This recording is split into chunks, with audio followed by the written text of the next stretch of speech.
अस्सलामुअलैकुम, good morning, सुबह बखैर। बहुत दिन बाद हमें आपको सुबह बखैर गुड मॉर्निंग कहने का मौका मिल रहा है, क्योंकि रमज़ान में आपको पता ही है हमारा शाम में आपके साथ शुरू होता था या मुलाकात होती थी एग्जैक्टली 4 बजे, और रमज़ान और फिर ईद की मुलाकातों के बाद और एक दो छुट्टियों के बाद हम आपके साथ दोबारा हाजिर हैं। हम में सिर्फ मैं हूँ फ़िलहाल, हुमा ज़रा चंद दिन मज़ीद छुट्टियाँ लेंगी, वो लाहौर में मौजूद हैं, लेकिन जैसे ही वो गई हैं मौसम अच्छा हो गया है कराची का। वैसे इत्तलात ये भी हैं कि लाहौर और गिरदोनवा अक्रॉस द कंट्री बारिशें हो रही हैं। कुछ गरज चमक की वजह से बिजली गिरने से हलाकतें भी रिपोर्ट हुई हैं। दरियाओं में पानी का लेवल बढ़ गया है। अब लेटर ऑन वो क्या फसलों के लिए अच्छा होगा नहीं होगा। गंदम की फसल तैयार खड़ी है अक्रॉस उसके लिए क्या ये बारिश ठीक है या नहीं है, ये भी हम जानने की कोशिश करेंगे। लेकिन इस वक्त मुल्क में मौसम की सूरत हाल क्या है, in case you wondering. Quetta में बाय द वे 2 दिन मजीद एक्सटेंड कर दी गई हैं स्कूलों की छुट्टियां, क्योंकि वहाँ पे मुतादिद इलाके ऐसे हैं जहाँ पर पानी खड़ा हो गया, इसलिए बच्चे स्कूल नहीं जा सक रहे थे, दुश्वारी थी, वहाँ पर छुट्टियाँ बढ़ा दी गई हैं। कराची में आज बिलाखिर छुट्टियों के बाद, या लाहौर या इस्लामाबाद या मुल्क के और दीगर शहरों में छुट्टियों के बाद स्कूल मामूल के मुताबिक खुल गए हैं। लेकिन मुल्क भर में बारिशों की सूरत हाल ये है कि अप्रैल के वस्त में जिस तरह गरज चमक के साथ मूसलाधार बारिशें हो रही हैं, माहौलियाती तब्दीली के आसार की निशानदही कर रही हैं ये। और सिर्फ यही नहीं, आसमानी बिजली गिरने के वाक़यात में 26 अफराद जाँ बहक हुए हैं। महज पंजाब में 21 से ज़ायद अफराद आसमानी बिजली की नज़र हुए हैं। सबसे ज़्यादा हलाकतें हुई हैं रहीम यार खान में, जहाँ 9 अफराद जाँ बहक हुए हैं। और ये पहली बार हुआ है एक्चुअली कि आसमानी बिजली गिरने से इतनी बड़ी तादाद में हलाकतें रिपोर्ट हो रही हैं। यही नहीं बल्कि बारिशों या आलाबारी से फसलों, ख़ासतौर पर सब्जियों की फसलों को भी नाकाबिले तलाफ़ी नुकसान पहुँचा है। और इसके अलावा नदी नालों में तुग़यानी आ गई है। पहाड़ी इलाकों में लैंडस्लाइडिंग के बायस आवाम को मुश्किलात का सामना है। मगरबी हवाओं का दूसरा सिलसिला 17 अप्रैल को बलोचिस्तान से कराची में दाखिल होगा, जिससे एक और स्पेल ऑफ तेज़ बारिश मुतवक्के है। सो आज ऑल्दो बादल छाए रहेंगे, लेकिन आज सुबह बताया जा रहा था कि बारिश हो सकती है हल्की हल्की, लेकिन अब ये बताया गया है, जो लेटेस्ट फोरकास्ट है वो ये है कि आज बारिश का इम्कान नहीं है। ऑल्दो बुध को दोबारा से तेज़ बारिश का इम्कान है, पेशगोई की गई है। इसके अलावा इस्लामाबाद, पंजाब के मुख्तलिफ इलाकों, खैबर पख्तूनख्वा, कश्मीर और गिलगित बल्तिस्तान में भी मज़ीद बारिशों की पेश गोई की गई है। और ये सिलसिला चलता रहा तो बड़े शहरों, ख़ास तौर पर कराची को आपको पता ही है बड़ी तैयारी रखना होगी। जो साहिल समंदर के करीब इलाके हैं वहाँ पर एक नया फुल फ्लेज दहाइयों बाद रेन वाटर ड्रेनेज सिस्टम भी बनाया गया है, जो काफ़ी हद तक काम कर रहा है, लेकिन बाज़ इलाकों में, एटलीस्ट मेरे मोहल्ले में तो काम नहीं कर रहा था। बहुत से इलाकों में अभी भी शिकायत थी कि पानी खड़ा था। बहुत से लोग कह रहे थे पहले से सूरत हाल बेहतर है, लेकिन ओवरऑल शहर में निज़ाम ज़िंदगी दरहम बरहम नहीं हुआ। जो इस्तेमाल करते हैं ना हम लफ्ज़, दरहम बरहम हो गया, वो नहीं हुआ। कुछ रुकावटें ज़रूर आई थीं, लेकिन ज़िंदगी का कारोबार चलता रहा। एक और बात ये भी थी कि छुट्टी भी थी, लेकिन एट द सेम टाइम कल अगर आप शाम को साहिल समंदर का रुख करते तो वहाँ वही हज़ारों की तादाद में लोग मौजूद थे, गाड़ियाँ थीं, सो लोग पहुँचे थे और पिकनिक मना रहे थे, एंजॉय कर रहे थे। कहीं कहीं अपने इलाकों में पानी खड़ा होगा, उसका सामना करके वहाँ से रुकावटें, दुश्वारियाँ अबूर करते हुए पहुँचे थे। लेकिन ओवरऑल इस मौसम को कल कराची ने एंजॉय किया है। आप बताइएगा कि आपके शहर में भी अगर बारिश हुई है। वैसे तो मुल्क के बेशतर इलाकों में बारिश हुई है, तो वहाँ पर और छुट्टियों के आखिरी दिन अगर मौसम इस तरह का कन्वर्ट हो जाए तो वो फिर ज़रा डबल ट्रीट हो जाती है। लेकिन एट द सेम टाइम अगले दिन वर्किंग डे हो तो फिर दिल नहीं करता कि अभी तो मौसम अच्छा हुआ है, अब दोबारा से स्कूल जाना पड़ेगा, या जिन लोगों के दफातर है दोबारा से आना पड़ेगा। लेकिन हमारे साथ अल्हम्दुलिल्लाह ऐसा नहीं होता, क्योंकि हमारी आपसे रोज़ मुलाकात की हमें चाह होती है, या we look forward to it.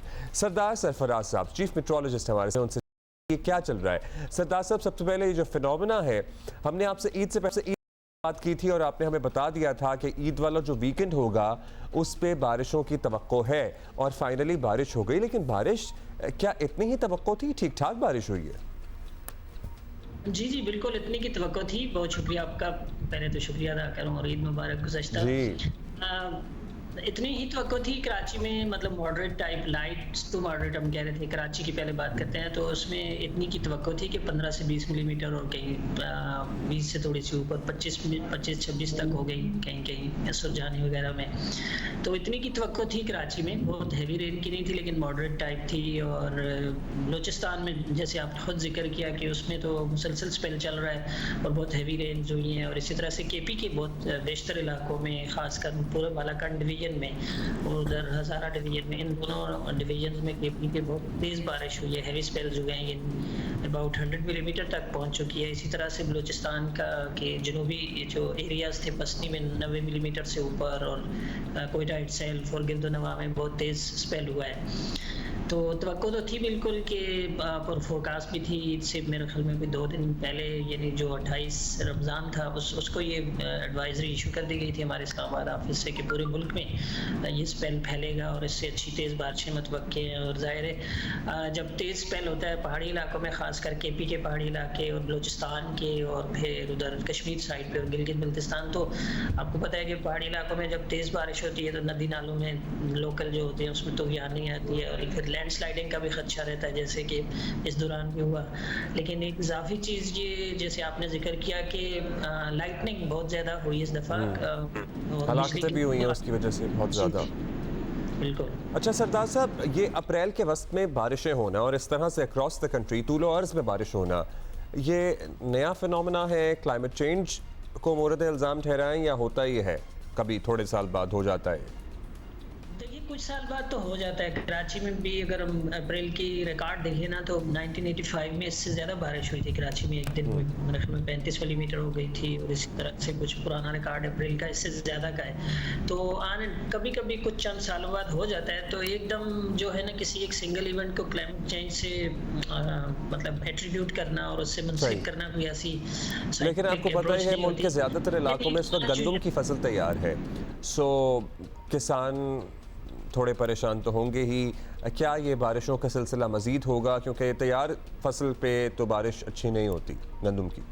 जी बिल्कुल ऐसे ही है। कुछ मैदानी इलाकों में तो, कुछ इलाकों में तो मेरे ख्याल में कटाई शुरू भी हो गई है, कुछ इलाके तैयार है बिल्कुल फसल, तो जाहिर है उसके लिए नुकसानदेह होता है। और कुछ जो पहाड़ी इलाके हैं, केपी के जैसे इलाके हैं, तो कश्मीर साइड और केपी, वहाँ की फसल के लिए तो एक तरह से फ़ायदा मंद है ये चीज़। लेकिन नीचे जो मैदानी इलाके हैं, जो गर्म इलाके हैं पंजाब के और सिंध के खासकर, उन इलाकों की फसलों के लिए तो नुकसानदेह है। ये स्पेल अभी कल तक है, कल सुबह तक या कल आफ्टरनून तक ज़्यादा से ज़्यादा सेंट्रल पंजाब और उससे ऊपर का जो इलाका है बलूचिस्तान से के बेशतर एरिया से आज दोपहर के बाद निकल जाएगा ये स्पेल। और फिर सेंट्रल पंजाब और उससे ऊपर का जो इलाका है और केपी के बेशतर इलाके और कश्मीर गिलगित बल्तिस्तान, उधर रहेगा कल दोपहर तक ये स्पेल। और फिर कल से लेके 17 अप्रैल की, यानी कल 16 हो जाएगी, और फिर 17 अप्रैल की शाम वाम तक ऐसा कुछ ख़ास वेदर नहीं है पूरे मुल्क में। 1 या 1.5 दिन इस तरह से ना ड्राई वेदर, ज़्यादातर एरियाज़ में ड्राई वेदर रहेगा। और फिर 17 की शाम से या रात से फिर बलूचिस्तान में एक नई वेव दाखिल होगी, जनूबी बलूचिस्तान में, उधर मस्कत, ओमान वगैरह और गल्फ ऑफ ओमान के एरिया से। तो फिर वो 3-4 दिन का स्पेल दोबारा से लग रहा है कि 18 से लेकर 17 की रात से लेकर 20 तक एटलीस्ट ये मुल्क के बेशतर एरियाज में फिर बारिश होगी। और कराची में भी उसके नतीजे में एक अच्छा स्पेल बारिश का फिर मुतवक्की है 18 तक अप्रैल को। 18 विच इज़ थर्सडे, जुमेरात को। जुमेरात, जुमे या बुध से ही सिलसिला शुरू हो सकता है? कराची में ज़्यादा इम्कान तो वही जुमेरात से है, 18 अप्रैल अगर जुमेरात। सो जुमेरात तक महदूद रहेगा या फिर ये 1-2 दिन एक्सटेंड भी हो सकता है? कराची की हद तक तो एक ही दिन है, एक दिन या ज़्यादा से ज़्यादा। और बाकी मुल्क में भी जुमेरात से ही 18 को ही सिलसिला शुरू होगा या बाज़ जगहों पे 17 से, बुध से भी शुरू हो जाएगा बारिशों का नया सिलसिला? जी बलूचिस्तान में तो बुध से शुरू हो जाएगा, यानी 16 की रात गए से क्या आप कह सकते हैं कि जो बिल्कुल हमारा एरिया लगता है ईरान के साथ, गवादर वगैरह, वहाँ पर तो बुध की रात से, यानी 16 अप्रैल की रात से शुरू हो सकता है वहाँ पर। और ये जो मकरान डिस्ट्रिक्ट है और इसके ऊपर जो केच डिस्ट्रिक्ट है, वहाँ पर दोबारा हैवी स्पेल मुतवक्की है इसके नतीजे में, क्योंकि उधर साउथ ईस्ट ईरान वगैरह पे बहुत तेज़ स्पेल होगा ये। और उसके साथ साथ जो हमारा एरिया लगता है बलूचिस्तान का, साउथ वेस्ट बलूचिस्तान, उसमें केच डिस्ट्रिक्ट और नीचे मकरान डिवीजन पूरा, उन तमाम एरियाज में तेज स्पेल दोबारा। और अभी आपको याद है गवादर और गिरदोनवा के इलाकों में कितनी तबाही मचाई थी बारिश ने, तो वहाँ क्या दोबारा इंतज़ामिया तो पता नहीं तैयार होगी कि नहीं होगी, लोग ज़हनी तौर पर तैयार रहें, क्या वैसी ही सूरत हाल बन सकती है?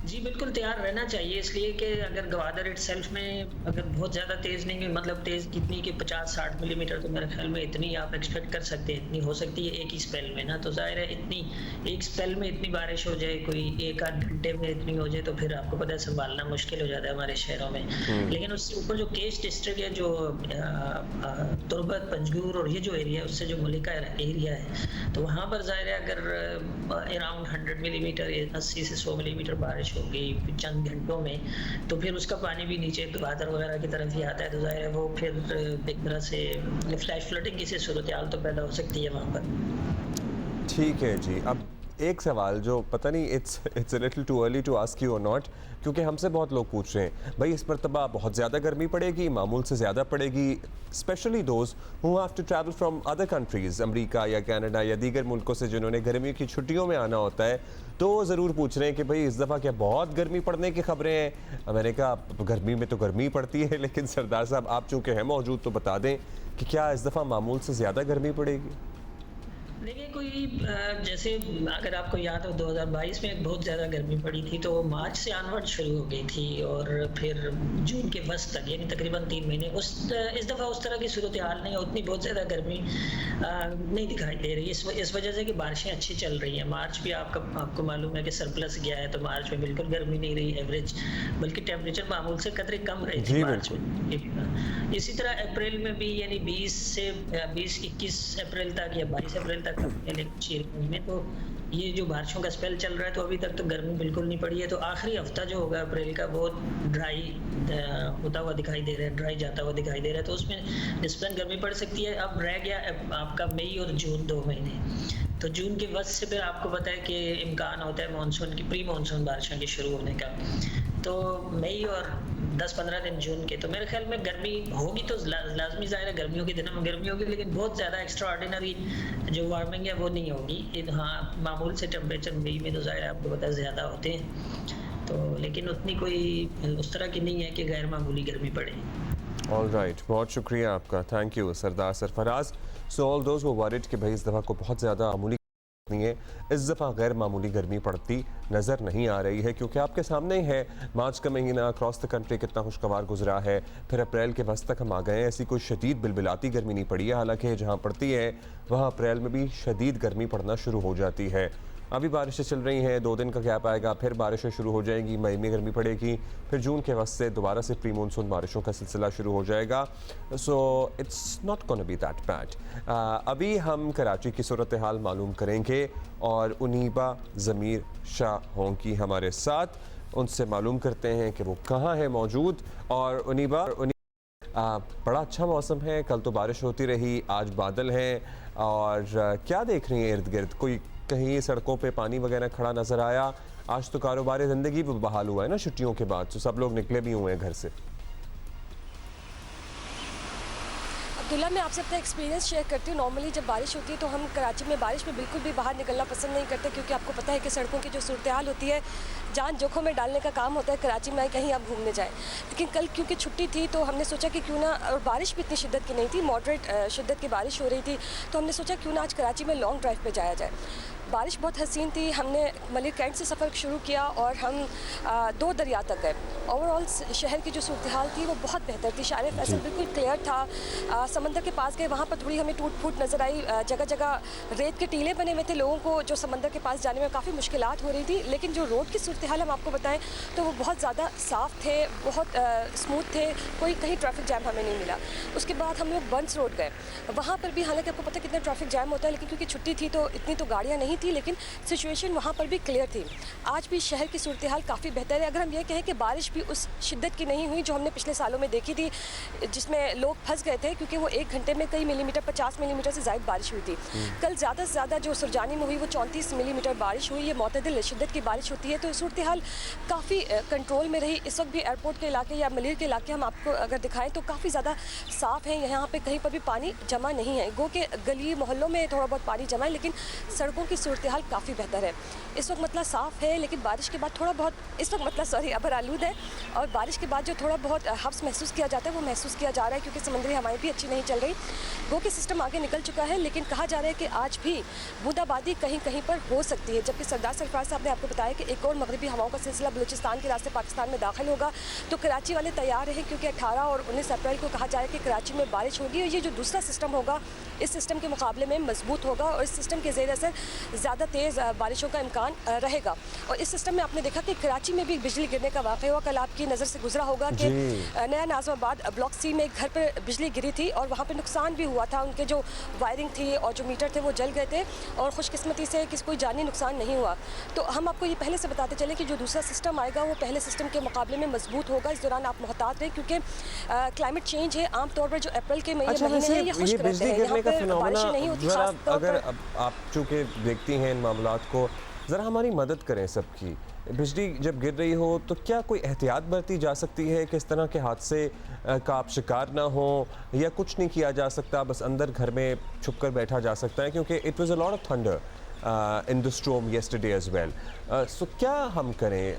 इतने ज़्यादा नुकसानात हुए हैं इस दफ़ा इन बिजली गिरने के वाक़यात में। अच्छा, एक्सपर्ट्स बताते हैं कि जब आप देखें कि इतनी ज़्यादा गरज चमक हो रही, कल आपने महसूस किया होगा कि हमारे जो घर थे उनकी दीवार में वाइब्रेशन फील हो रही थी। आई डोंट नो आपने फील किया नहीं किया, लेकिन मुझे बहुत ज़्यादा फील हो रहा था कि बहुत तेज़ आवाज़ें थी। तो इस वक्त ये एक नेचुरली आपको एक वार्निंग मिल जाती है कि इस वक्त सिस्टम काफ़ी स्ट्रॉन्ग है, काफ़ी ज़्यादा गरज चमक हो रही है। तो आप बिला ज़रूरत छतों पर ना जाएँ। लोग चले जाते हैं छतों पर, खुले आसमान के नीचे चले जाते हैं, किसी भी खंभे के पास खड़े होते हैं। तो ऐसी सूरत हाल में आप ज़्यादातर घर के अंदर हैं। जब आप देखें कि बिजली बहुत ज़्यादा गरज चमक रही है, कहीं भी गिर सकती है, ज़्यादातर तो खुले इलाकों में गिरती है, लेकिन ख़तरा रहता है। कल हमने पहले ही अलर्ट जारी कर दिया था कि बिजली गिर सकती, क्योंकि यही वही सिस्टम था जिसने बलूचिस्तान और पंजाब में बिजली गिराई थी। तो कराची में भी इम्कान मौजूद था। तो इस दौरान कोशिश करें कि छतों पर ना जाएं, खुले आसमान के तले ना जाएं, और खंभों के पास आप खड़े ना हो, मोहतात रहें, क्योंकि बहुत ज़्यादा गरज चमक कल हमने महसूस की थी। खुले आसमान पर ना खड़े हों, गरज चमक जब हो रही हो, बिजली गिरने के वाक़यात हो सकते हैं। कराची शहर में नया नाज़िमाबाद ब्लॉक सी में ये घर जिसमें बिजली गिरी है, कोई जानी नुकसान तो नहीं हुआ, मतलब कोई ज़ख्मी वगैरह, क्योंकि चीज़ें गिरी हुई हैं, बिजली के सर्किट्स वगैरह भी उड़े हुए नज़र आ रहे हैं। सब ठीक रहे, सब महफूज रहे इस वाक़े में? जी हाँ, सब महफूज रहते हैं। मैंने उन्हें कॉल की थी, उनसे पर्सनली बात की, तो उन्होंने कहा काफ़ी ज़्यादा यहाँ पे गरज चमक थी और अचानक से ये बिजली गिरी है, लेकिन वो लोग महफूज रहे। आपने देखा होगा कि पंखा जहाँ पे लगा हुआ है वहाँ पे आपको डैमेज नज़र आ रहा होगा, जहाँ AC लगा हुआ है वहाँ पे कुछ डैमेज हुआ है घर की। जी, और दीवार छत की जो उनकी वो भी डैमेज हुई है।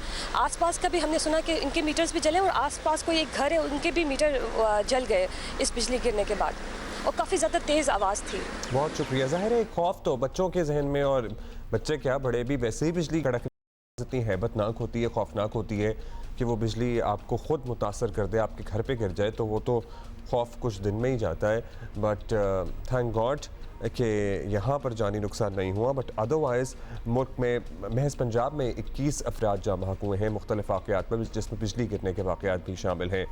अभी हम लाहौर चलेंगे। लाहौर में भी मौसम कुछ तब्दील सा है, वहाँ क्या सूरत हाल है?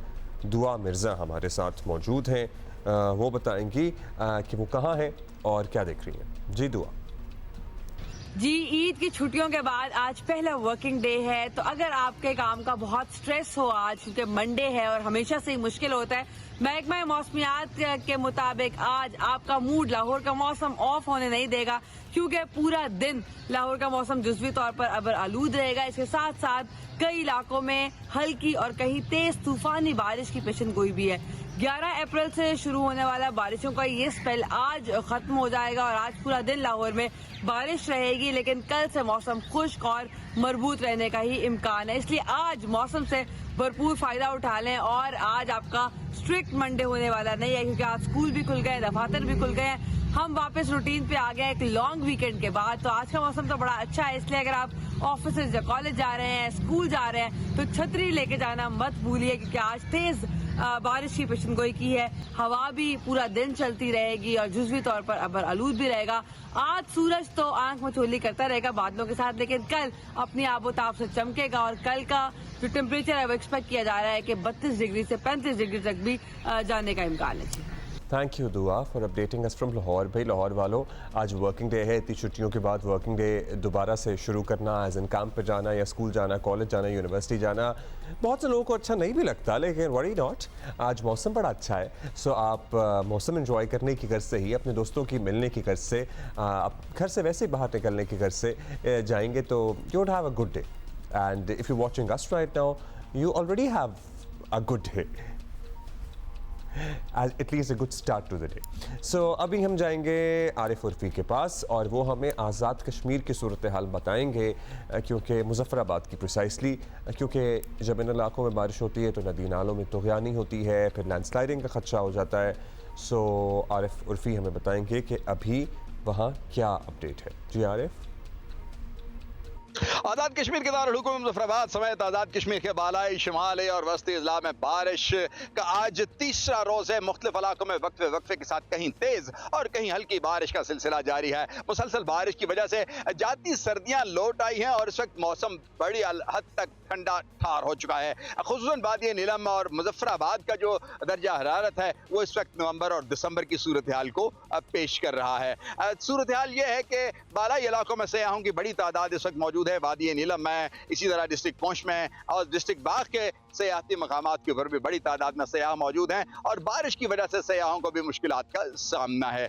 दूसरी तरफ जो मकामी लोग हैं उनको भी मुख्तलिफ रास्ता सड़कें बंद हो जाने की वजह से अमन दरफ्त में मुख्तलिफ इलाकों में मुश्किलात का सामना हो रहा है। स्टेट डिजास्टर मैनेजमेंट अथॉरिटी ने पहले ही लोगों को खबरदार कर रखा था कि इस इलाके में सफ़र पे आने से पहले स्टेट डिजास्टर मैनेजमेंट अथॉरिटी की जो खबरदारी है, जो इंतबा है, उसको ज़रूर मौजूद खातिर रखा जाए और महकमा मौसमियात की जानिब से जो पेशन गोई वक्तन फ़क्तन की जा रही है मौसम के बारे में, उसका पता करने के बाद ही इलाके में सफ़र किया जाए। महकमा मौसमियात का ये कहना है कि बारिश का ये जो सिलसिला है आइंदा हफ्ते तक वक्फे वक्फे के साथ इस इलाके में जारी रहेगा और मौसम की यही सूरत हाल बरकरार रहेगी। Thank you Arif. तीसरे दिन है भैया, आज बारिश का सिलसिला अभी चल रहा है। नदियाँ नालों पर तुग़यानी है, कुछ जगहों पे लैंडस्लाइडिंग की इत्तलात भी हैं। सो इन केस यू ट्रैवलिंग तो आप एहतियात करें और इन केस आपने अननेसेसरी ट्रैवल करना है तो आप ना करें। अभी हम एक ब्रेक लेंगे, वापस आएंगे। कुछ सियासत की सूरत हाल क्या बनती दिखाई दे रही है या बनने जा रही है आफ्टर दिस ईद ब्रेक, उस पर भी तफसील से डिस्कशन होगी। फिर मशरक़ वस्ता की जो सूरत हाल है, ईरान और इसराइल का मामला, उस पर भी बात करें कि कुछ ज़बरदस्त ट्रिब्यूट्स भी हैं हमारे पास, musical tributes. So a lot more is yet to come. आपको पता है कि ईद की छुट्टियाँ हो गई हैं ख़त्म और इट सीम्स लाइक के हुकूमत को भी तैयार रहना होगा, क्योंकि पीपल्स पार्टी के ताउन से नून लीग ने वफाक में हुकूमत तो बना ली है। शहबाज शरीफ वज़ीर आज़म की कुर्सी पर भी बैठ गए हैं, मगर आने वाला वक्त हुकूमत के लिए आसान दिखाई नहीं दे रहा है। हुकूमत को सबसे बड़ा चैलेंज माशी महाज पर दरपेश है, वो तो है ही महंगाई ने आवाम का जीना दो बर कर रखा है।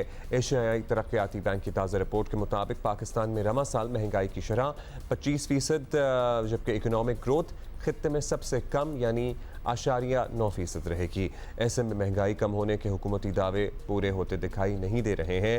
IMF से बेल आउट पैकेज लेना फ़िलहाल हुकूमत का सबसे बड़ा इम्तहान है। IMF से मुज़ाकरात के लिए वज़ीर ख़जाना मोहम्मद औरंगज़ेब कल वाशिंगटन पहुँच गए हैं। इम्कान है कि IMF की शराइत के बाद आवाम को अपनी बेल्ट मज़ीद टाइट करना पड़ेगी। ज़ाहिर है कि ऐसे आवाम में हुकूमत के ख़िलाफ़ नाराज़गी बढ़ती है। दूसरी तरफ अपोजिशन भी अगर तैयार हो जाए तो उन्हें भी पाँव जमाने का मौका ज़रूर मिल जाता है। PTI और दीगर अपोजिशन जमातों ने हफ्ते को बलूचिस्तान के शहर पिशीन से तहफ़्फ़ुज़ आईन पाकिस्तान के नाम से एहतजाजी तहरीक का आगाज़ कर दिया है। पश्तूनख्वा मिली अवामी पार्टी के सरबराह महमूद खान अचकज़ई ने बानी PTI की रिहाई का मुतालबा किया। तहरीक इंसाफ के रहनुमा शेर अफजल मरवत स्टेज पर आए तो मजमे ने हुकूमत के खिलाफ नारों के बजाय डीजल डीजल के नारे लगाने शुरू कर दिए। ये नहीं समझ में आया।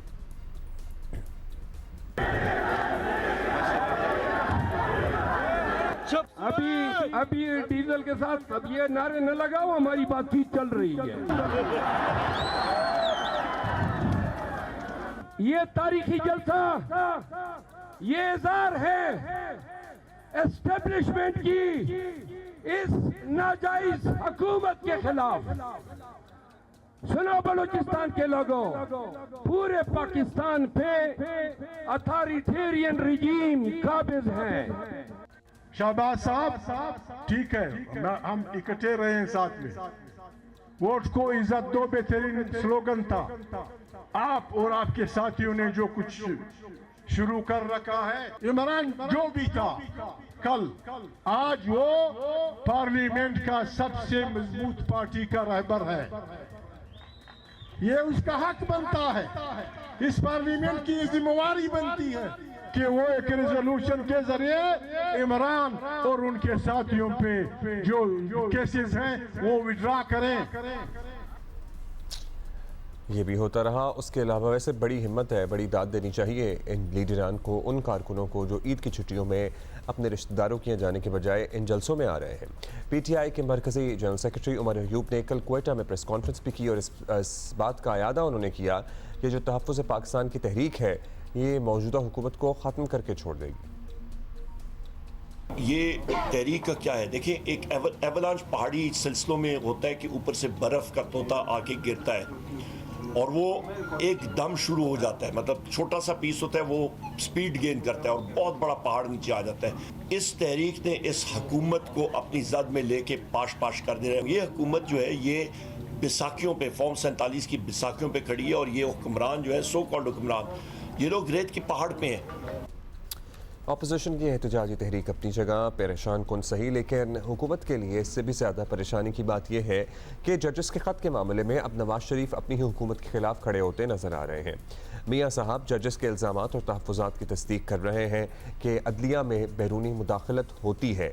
ज़राए के मुताबिक नवाज शरीफ इस केस में फ़रीक बन सकते हैं जो खुद नोटिस केस के तहत सुप्रीम कोर्ट में चल रहा है और नवाज शरीफ का मौक़िफ़ है कि 2017 में बैरूनी मुदाखलत ही की वजह से जजेस ने उन्हें वज़ीर आज़म हाउस से निकाला था।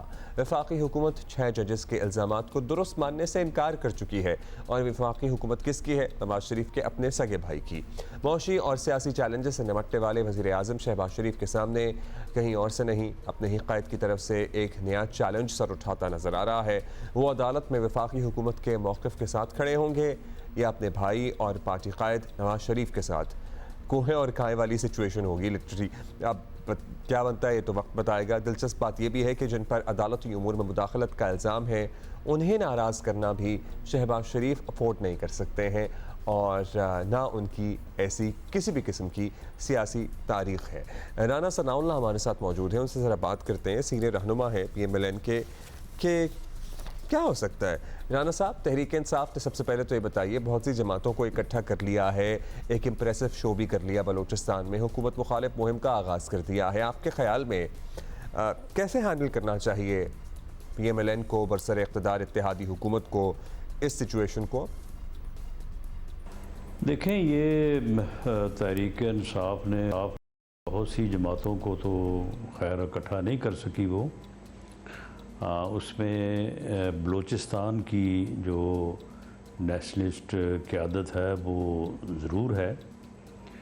तो इस तहरीक का कोई हुकूमत के लिए कोई मसला पैदा करना जो है वो फ़िलहाल मैं समझ रहा हूँ कि मुमकिन नहीं है,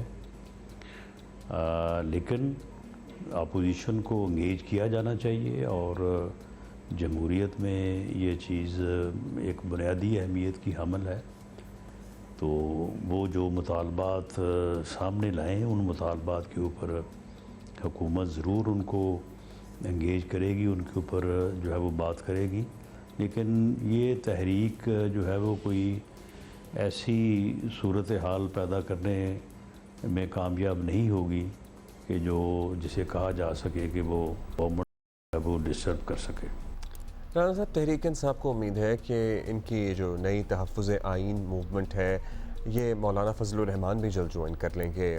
आपको तो पता ही है, अच्छे इत्तेहादी रहे हैं। अब ऐसा हुआ तो क्या लगता है आपको, मौलाना को आप मनाने में कामयाब हो जाएंगे या अगर वो इनके साथ गए तो उनका सियासी मुस्तकबिल क्या होगा? देखिए, मेरा अंदाज़ा ये है कि मौलाना एक अपना एहतजाजी प्रोग्राम तो ज़रूर चलाएंगे वो, लेकिन शायद वो तहरीक इंसाफ के साथ मिल के ना चलाएं। वो उनका एक अपना अलहदा प्रोग्राम होगा, तहरीक इंसाफ जो है वो अपना अलहदा प्रोग्राम करती रहेगी।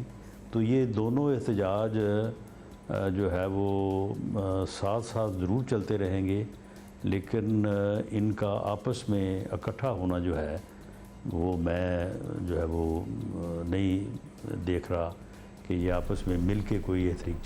अब अपोजिशन की मुहिम के एजेंडे में नुमाया तरीन चीज़ है 6 जजेस का ख़तराना साहब, जिसकी समाअत सुप्रीम कोर्ट में शुरू हो चुकी है। हुकूमत आपको पता ही है पहले ही अदालती मामलात में दीगर इदारों की मुदाखलत की तरदीद कर चुकी है। ये हुकूमती मौक़िफ़ है, लेकिन आपके कायद मियां नवाज शरीफ अब ख़ुद इस केस में फ़रीक बनते नज़र आ रहे हैं। ज़ाहिर है कि वो अदालती मामलात में इदारों की मुदाखलत की तस्दीक ही करने जाएंगे। तो क्या समझें इसे, अपने भाई की हुकूमत के ख़िलाफ़ ख़ुद महाज खोल रहे हैं मियाँ साहब? नहीं, बिल्कुल ऐसा नहीं है। लेकिन 6 जजेस का जो ख़त है वो अदलिया का एक अपना अंदरूनी मामला है। उसके ऊपर जो भी उन्होंने तहकीक करनी है या जो भी किसी के ख़िलाफ़ कार्रवाई करनी है ये एक इंडिपेंडेंट अमल के तहत जुडिशरी ख़ुद करेगी। इसमें किसी अपोजिशन को ना तहरीक चलाने की ज़रूरत है और ना ही गवर्नमेंट को जो है वो इसमें ओवर एंड अबव जाके कुछ करने की जो है वो ज़रूरत है या करना चाहिए। ये अदलिया की आज़ादी का मसला है। इसे आइन के मुताबिक इंश्योर करना, बल्कि आइन का तहफ़्फ़ुज़ जो है वो अदलिया की ज़िम्मेदारी है। अदलिया ही वो रियासती अदारा है जिसने आइन और कानून की अमलदारी को जो है वो तहफ़्फ़ुज़ देना होता है। तो इसलिए ये अदलिया अपने तौर पे उसे करना चाहिए। और जो सो मोटो नोटिस लिया है सुप्रीम कोर्ट ने, मुझे उम्मीद है कि सुप्रीम कोर्ट अपने तौर पे अदलिया की आज़ादी को इंश्योर करेगा। अब इस पूरे माहौल में खबरें भी आ रही हैं साथ साथ कि इमरान खान प्रॉब्ली इसी महीने जेल से बाहर आ जाएंगे, जिससे मुस्लिम लीग नून इलेक्शन के ज़माने में तासुर दे रही थी ना कि साड़ी गल हो गई है, और यही तासुर आपने दिया था। अब इस मुमकिन रिहाई की खबरों से भी डील का तासुर तो आ रहा है। अगर ये रिहाई हो गई तो मौजूदा हुकूमत आपको 5 साल पूरे करते नज़र आ रही है? देखें, हुकूमत के मुद्दत पूरी करने या ना करने का इमरान खान की रिहाई से कोई तल्लुक़ नहीं है। अगर वो आ भी जाएंगे तो आके कोई 1-2 जलसे कर लेंगे और इसके अलावा वो क्या करेंगे। लेकिन उनकी रिहाई जो है वो उनके जो केसेस हैं जो उनमें सज़ा हुई है तो उसके ऊपर अदालती फ़ैसलों से मुंसलिक हैं। अगर अदालतें उन्हें रिलीफ देती हैं या उसमें उनकी बेल होती है तो फिर ठीक है, उनको बाहर आ जाना चाहिए, आ जाएंगे बाहर वो। लेकिन उनका बाहर आना कोई इतना बड़ा वाक़या नहीं होगा कि जिससे हुकूमत जो है वो कोई हिल के रह जाए या हुकूमत को बहुत ज़्यादा परेशानी। राना साहब, आप कह रहे हैं कि 1-2 जलसे कर लेंगे, प्रॉब्ली यही तो ओवर कॉन्फिडेंस नहीं है जिस तरह आपने इलेक्शन से पहले पीटीआई को अंडर एस्टिमेट किया था और उसके बाद सूरत हाल आपके सामने बनी और सबने देखी। लेट्स सी, खैर अगर इमरान खान बाहर आते हैं तो आपके लिए क्या माहौल बनता है, क्योंकि माहौल तो बनाना उन्हें आता है। अभी हम आगे बढ़ेंगे, ज़रा खेल की बात कर लें। भाई, वेस्ट इंडीज़ और पाकिस्तान की एक सीरीज़ हो रही है। अब आप सोच रहे होंगे कौन सी? विमेन क्रिकेट टीम में वेस्ट इंडीज़ और पाकिस्तान की सीरीज़ होने वाली है। पाकिस्तान विमेन टीम के खिलाफ वनडे और T20 सीरीज़ खेलने के लिए वेस्ट इंडीज़ की विमेन क्रिकेट टीम कराची पहुंच गई है। सो मेहमान टीम आज से ट्रेनिंग का आगाज़ कर रही है और पाकिस्तान और वेस्ट इंडीज़ की विमेन टीमों के दरमियान 3 वनडे मैचेस होंगे, 5 T20 मैचेस की ये सीरीज़ है टोटल। पहला वनडे होगा 18 अप्रैल को। विमेन सीरीज़ ICC चैम्पियनशिप का हिस्सा है। उधर न्यूजीलैंड की क्रिकेट टीम भी पहुँच गई है, सो वो भी हम बताएंगे आपको थोड़ी देर में। आज एक वाक़या, चकवाल में बेटी की पैदाइश पर नाराज़ खाविद ने छुरी के वार करके बीवी को कत्ल कर डाला। 2024 है और आज भी ये वाक़यात हो रहे हैं। पुलिस ने मुलज़िम को गिरफ़्तार कर लिया है। मकतूला के वालिद का कहना है कि बेटी ने फ़ोन करके बताया कि बेटी पैदा होने के बाद शौहर कत्ल की धमकियाँ दे रहा है। इस वाक़े में मुलज़िम की जहालत अपनी जगह, लेकिन ऐसा लगता है कि माशरे में कानून का डर भी ख़त्म होता जा रहा है। मतलब आपको पता ही है ना, बच्चे की जिन्स का तयन मर्द करता है, तो अगर नुकसान पहुंचाना था तो अपने आप को पहुंचाना भाई। उधर 2 दिन पहले लाहौर में दिल दहला देने वाला वाक़या हुआ है। एक शख्स ने 9 साला बच्चे को ज़्यादती के बाद कत्ल कर दिया। बच्चे की लाश मुलज़िम के घर से ही मिली है। पुलिस ने मुलज़िम अब्दुर्रहमान को हिरासत में लेकर कार्रवाई शुरू कर दी है और इससे पहले टोबा टेक सिंह में भाई के हाथों बहन का गला घोंटकर कत्ल किया गया। इतने दिन गुजर चुके हैं लेकिन उस अहम तरीन केस में पुलिस अभी तक चालान ही पेश नहीं कर सकी है। इसी तरह 22 मार्च को तांदलियावाला में, आपको याद है, मदरसे के उस्ताद की जानिब से बच्चे से मुबैना ज़्यादती की कोशिश की गई, जिसके बाद सुलह हो गई और अब हालत यह है कि मुलज़िम का नाम मुकदमे से खारिज हो गया है। हालांकि मुलज़िम की रिहाई पर कहा गया कि पंजाब पुलिस खुद केस में फरीक बनेगी। मगर ये बातें सिर्फ ज़ुबानी कलामी ही थीं। लाहौर और चकवाल के ताज़ा वाक़यात से बात तो वाज़े हो रही है कि हमारे यहाँ ख़वातीन और बच्चों के ख़िलाफ़ जराइम कम होके नहीं दे रहे हैं। बदकिस्मती से हुकूमती सतह पर ऐसे संगीन जराइम की रोकथाम के लिए इक़दाम क्या किए जा रहे हैं, अभी इस हवाले से भी अनअवेयरनेस है और आज भी ऐसा ही है कि इन इक़दाम का फुक़दान है। अगर ऐसे वाक़यात पर रियासत ने ज़ीरो टॉलरेंस पॉलिसी दिखाई होती या अब भी दिखा दे तो हालात प्रॉबली बेहतर हो। मतलब ज़माने में भी एक शौहर बग़ैर किसी खौफ के अपनी बीवी को इसलिए कत्ल कर देता है कि उसकी यहाँ बेटी की पैदाइश हुई है, क्योंकि उसे यकीन है शायद कि वो बच निकलेगा, और शायद वो बच निकलेगा भी। मियाँ जुन्नू में सबसे पहले मियाँ आबिद हमारे साथ मौजूद हैं, उनसे बात करते हैं। मियाँ आबिद हमें बताएंगे पर्टिकुलरली इस वाक़े से मुताल्लिक़ कि जो हुआ है शालीमार के इलाके में बच्चे से ज़्यादती का वाक़या, पहले उनसे मालूम करते हैं इस वाक़े के बारे में। मियाँ आबिद बताइएगा, ये शालीमार के इलाके में बच्चे से ज़्यादती और फिर कत्ल का जो वाक़या हुआ है और फिर लाश भी मुलज़िम के घर से मिली है, कैसे मालूम हो सका? ये किसने कंप्लेंट की, पुलिस कैसे पहुँची यहाँ तक? जी, ये लाहौर का इलाका शालीमार है, जहाँ पे ईद के तीसरे रोज़ एक 9 साला बच्चा अब्दुल्ला जिसका नाम था, वो गली में खेलते हुए अचानक लापता हो जाता है। तो उसके वालिदैन पहले तो रिश्तेदारों की तरफ और महल्लेदारों की तरफ तलाश करते हैं, लेकिन उन्हें कोई सुराग नहीं मिलता, तो वो पुलिस को शिकायत करते हैं। तो पुलिस जो है उस पर FIR अगवा का दे के उसके ऊपर FIR जब हो जाती है तो फिर वो अपना तलाश शुरू करते हैं। तो उस दौरान कुछ मशकूक चेहरे नज़र आते हैं, जिनमें सबसे ज़्यादा मशकूक जो था वो एक अब्दुर्रहमान नामी नौजवान था जो उसी महल्ले में रहता था, और जो बच्चा गायब था उसका वो सगा रिश्तेदार था, उसके फूफी की बेटी का बेटा था। तो उसको उन्होंने हिरासत में लेकर जब तफ्तीश की तो थोड़ी देर बाद ज़ाहिर है एक आम इंसान था, कोई पुराना क्रिमिनल नहीं था, तो उसने बता दिया कि उसने बच्चे को ज़्यादती की नीयत से अगवा किया था, और ज़्यादती के बाद सबूत मिटाने के लिए उसने बच्चे को गला दबाकर कत्ल कर दिया है और लाश अपने घर छुपा कर रखी हुई है। तो पुलिस जो है उसके बाद वहाँ पे रेड करती है उसकी निशानदेही पर, तो वहाँ से बच्चे की लाश बरामद हो जाती है। तो उसके बाद लाश को पोस्टमार्टम के लिए भेज दिया जाता है और मज़ीद जो कानूनी कार्रवाई है वो शुरू कर दी जाती है। इस मामले पर हुकूमत ने भी नोटिस लिया, पुलिस के आला हुक्काम ने भी नोटिस लिया, मरकज़ी मुलज़िम गिरफ्तार भी हुआ। क्या जल्द इस केस में कोई पेशरफ्त होती नज़र आ रही है आपको मज़ीद? अज़न एक मजबूत केस बनेगा और वाकई सज़ा हो पाएगी?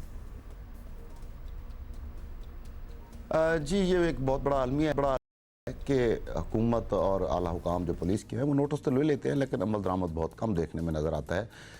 मरियम नवाज साहब जो कि पंजाब की वज़ीर आला हैं, उन्होंने इस पर नोटिस लिया और IG को हिदायत की कि फौरी मुलज़िम गिरफ़्तार किया जाए और इसको कैफ़रे किरदार तक पहुँचाया जाए। अब इसमें मैं अपने नाज़रीन को ये भी बता दूँ कि जब गैर फितरी फ़ेल होता है तो उसमें 377 की दफ़ा लगती है, जो कि नॉन बेलेबल है, यानी इसकी ज़मानत नहीं हो सकती, और इसमें ना ही मुद्दई जो FIR का मुद्दई होता है वो अपना केस वापस ले सकता है। बहुत सारे केसेस में ऐसा होता है कि मुद्दई केस वापस ले सकता है, लेकिन इस केस में नहीं ले सकता। लेकिन उसके बावजूद जो कानूनी झोल आप उसको कह सकते हैं, उसका फ़ायदा उठाकर पुलिस मज़ीद चक्रों में पड़ने की बजाय जब मुद्दई केस वापस लेते हैं तो वो केस ख़त्म हो जाता है, इसका ट्रायल नहीं होता।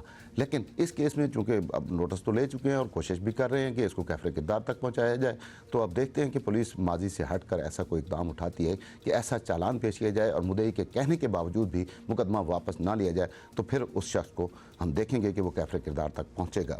लेकिन बहुत सारे केसेस माजी में भी होते रहे हैं। गुज़िश्ता यानी ईद के से चंद दिन पहले भी एक वाक़या लाहौर में हुआ जिसमें एक कमसिन बच्चे को एक शख्स ने ज़्यादती का निशाना बनाया और उसके बाद उसको गिरफ़्तार कर लिया गया। तो वो केस भी चल रहा है। इस तरह के बहुत सारे केसेस हैं, क्योंकि मुलज़िम ये कोशिश करता है कि निशान मिटा दिया जाए, इसलिए बच्चे को कत्ल कर दिया जाता है। तो अब इसमें उम्मीद तो यही की जा रही है कि इसको कैफ़रे किरदार तक पहुँचाया जाएगा। बहुत शुक्रिया मियाँ आबिद आपका। और लेट्स से कि पुलिस इसमें ऐसा चालान पेश करती है कि अगर मुद्दई मुकदमा वापस भी लेना चाहे तो भी कार्रवाई आगे बढ़े, क्योंकि मुतअद्दिद दफ़ा ऐसा ही होता है कि मुद्दई सुलहनामा हो जाता है, राज़ीनामा हो जाता है, प्रेशर में आ जाते हैं, मुकदमा वापस लेने के लिए दरख्वास्त दे देते हैं और फिर केस नहीं आगे बढ़ पाता, लेकिन कानून साजी भी की गई है। उसके बाद अब इतना मामला आगे बढ़ गया है इन जराइम और वाक़यात को देखते हुए कि पुलिस को अब ऐसे चालान पेश करने चाहिए कि मुद्दई मुकदमा वापस ले भी ले तो मुजरिमान को सज़ा मिले। टोबा टेकसिंग में आपको याद होगा, एक बहन का तकिया रख के भाई ने गला दबा दिया था, कत्ल कर दिया था। अब्बा जी कोल्ड ड्रिंक पी रहे थे, भाभी वीडियो बना रही थी। उस केस में क्या पेशरफ्त हुई है? सब पकड़े भी गए थे। हमारे साथी हैं साजिद मजीद, उनसे मालूम करते हैं। तकरीबन 1 महीना हो गया साजिद, भाई के हाथों बहन का कत्ल और फिर सब उसमें मुलव्वस थे, सभी गिरफ्तार भी हो गए थे, पुलिस को बड़ी शाबाशी भी मिल गई थी। क्या पुलिस किसी मुलजिम को मुजरिम साबित करने के करीब भी पहुंच पाई है या नहीं? या कत्ल केस को 1 माह होने को है। इसमें पुलिस ने ताल जो भी तफ्तीश की है उसमें जो मकतूला का बाप था अब्दुल सत्तार, उसका भाई फैसल और जो उसके साथ वीडियो फिल्म बनाने वाला शहबाज, उसका भाई शहबाज और उसकी भाभी सुमेरा, इन चारों मुल्ज़मान को पुलिस ने जो गुनाहगार करार देकर जेल मुंतकिल कर दिया है। यहाँ पर यह भी आपको बताता चलूँ कि जो मुल्ज़िम अब्दुल सत्तार और फैसल शहबाज, इनके DNA सैंपल पुलिस ने लेबॉर्ट्री में भिजवाए थे, उनकी रिपोर्ट अभी आना बाकी है। मेरी अभी पुलिस तर्जमान से बात हुई है, उसके मुताबिक जो हत्मी इस केस के असल मुहर्रकात थे उसका हतमी तयन जो है वो DNA टेस्ट की जो रिपोर्ट है उसके आने के बाद ही होगा। पुलिस ने जो तफ्तीश में, जो पुलिस तर्जमान का कहना था कि पुलिस ने इस केस में ताल जितनी भी तफ्तीश की है उसमें इस चीज़ को मद्देनज़र रखा गया है कि इस केस के हर पहलू को बगौर जायज़ा लिया जाए ताकि इसमें असल गुनाहगार और जो कत्ल के मुहर्रकात हैं उनका तयन हो सके। ठीक है जी। सो अभी DNA सैंपल लिए गए थे, उनकी रिपोर्ट आना बाकी है। As soon as the report is out हम फॉलो अप करेंगे। बहुत शुक्रिया आपका। और एक और केस जिसकी हम बात कर रहे थे, जिसमें बीवी इसलिए कत्ल कर दी गई क्योंकि बेटी पैदा हो गई है। ख्वाजा सलीम बाबर हमारे साथ मौजूद हैं, चकवाल से हमें ज्वाइन कर रहे हैं। एग्जैक्टली क्या हुआ ये और कैसे वाक़या फिर पुलिस की नॉलेज में आया, प्लीज़ बताइएगा सलीम। डोग में राब थाना डुमन, ये जिला चकवाल में ये कत्ल की लर्ज़ाखेज़ वारदात हुई है, जहाँ पर शोर ने तेज़ धार आले से अपनी बीवी को कत्ल कर दिया। ये 1.5 साल कबल इसकी शादी हुई थी और ये घरेलू कोई तनाज़ा था और ये भी इतलात आ रही है कि ये बेटी की पैदाइश हुई है, तो जिस पर उसने ये दिल बर्दाश्ता होकर ये अपनी बीवी का कत्ल किया है। 1.5 शादी पहली ही बेटी थी, पहली औलाद थी। अब ज़ाहिर इतना अरसा तो हुआ नहीं था। क्या इसकी मज़ीद कुछ सोशल पहलू अगर हम जानने की कोशिश करें आपसे, तो ऐसा इक़दाम कैसे उठाया? क्या ख़ानदान वालों का प्रेशर था? क्या ख़ुद इसको कोई दिमागी इशू था? पुलिस अब तक क्या समझ पाई है? या कत्ल केस को 1 माह होने को है। इसमें पुलिस ने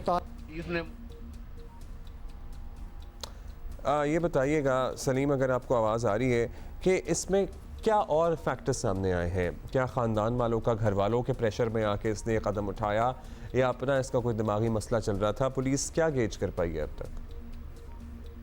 इसने मौके पर पहुंचकर मुल्ज़म उल्फत नसीर को गिरफ्तार कर लिया और उससे तेज़ धार आला जो कत्ल में इस्तेमाल हुआ है वो भी बरामद कर लिया है। तो बहरहाल ये यही बताया जाता है, पुलिस ज़राए यही बता रहे हैं कि ये ख़ानदान में ये शादी के दौरान ही ये मियाँ बीवी में भी नाचाकी थी और ये घरेलू ख़ानदान के अंदर जो एक दबाव होता है तो वो भी उस दबाव का शिकार था। शादी में भी नाचाकी थी, पता नहीं ज़बरदस्ती शादी कराई गई थी, क्या था? बहरहाल 3 ज़िंदगियाँ, एक ज़िंदगी तो ख़त्म कर दी, बेटी का पता नहीं क्या बना, बेटी को छोड़ ही दिया अपेरेंटली, बीवी को ज़रूर मार दिया और ख़ुद भी अब जेल में है और सज़ा होगी होपफुली, और कोई राज़ीनामा नहीं होगा और ऐसा चालान होपफुली पुलिस पेश करेगी। इस पे पुलिस हुक्काम को क्या, वैसे हर मामले में ना ये भी एक ट्रेजेडी है कि हर मामले में वज़ीर आला को नोटिस लेना पड़ता है या किसी भी एग्जीक्यूटिव को नोटिस लेना पड़ता है। क्यों सिस्टम ख़ुद से अपने तय काम नहीं करता? मतलब किसी के नोटिस लेने की नौबत या ज़रूरत क्यों पेश आती है? हम क्यों आज तक उस स्टेज पे नहीं पहुँचे हैं कि बग़ैर नोटिस लिए भी, बग़ैर ख़बर चले भी सिस्टम अपने तय काम करे और मज़बूत केसेस पेश बनाए जाएँ, सही चालान पेश किए जाएँ, इन केसेस में पर्टिकुलरली जहां आपको पता ही है वज़ीर आला पंजाब ने ये कैटेगोरिकली पहले ही दिन कहा था कि बच्चों और ख़वातीन के ख़िलाफ़ जो जराइम है उसमें ज़ीरो टॉलरेंस है, उसके बावजूद भी पै दर पे वाक़यात हो रहे हैं, लेकिन कहीं कोई राज़ीनामा हो जाता है, कहीं अभी तक इंतज़ार ही हो रहा होता है, कहीं चालान पता लगता है जी ठीक से नहीं बनाया गया। सो ये प्रैक्टिसेस अब भी नहीं तब्दील होंगी तो कब तब्दील होंगी, वी वंडर। सो अभी हमने आपको एक छोटा सा सर्वे हुआ था, छोटा सा तो नहीं बड़ा सा हुआ था, ये बता दें आपको कि वालिदैन अपनी तरबियत के लिए बच्चों पे क्या तरीक़े इम्प्लाई करना चाहते हैं, मारपीट या फिर प्यार। भाई मेरी अम्मी तो कहती हैं कि बच्चे मारपीट से ढीठ हो जाते हैं, तो मारना तो कोई सीन ही नहीं है। सो पाकिस्तानी अवाम की राय मुनक़सिम नज़र आती है, हमें तकसीम शुदा है।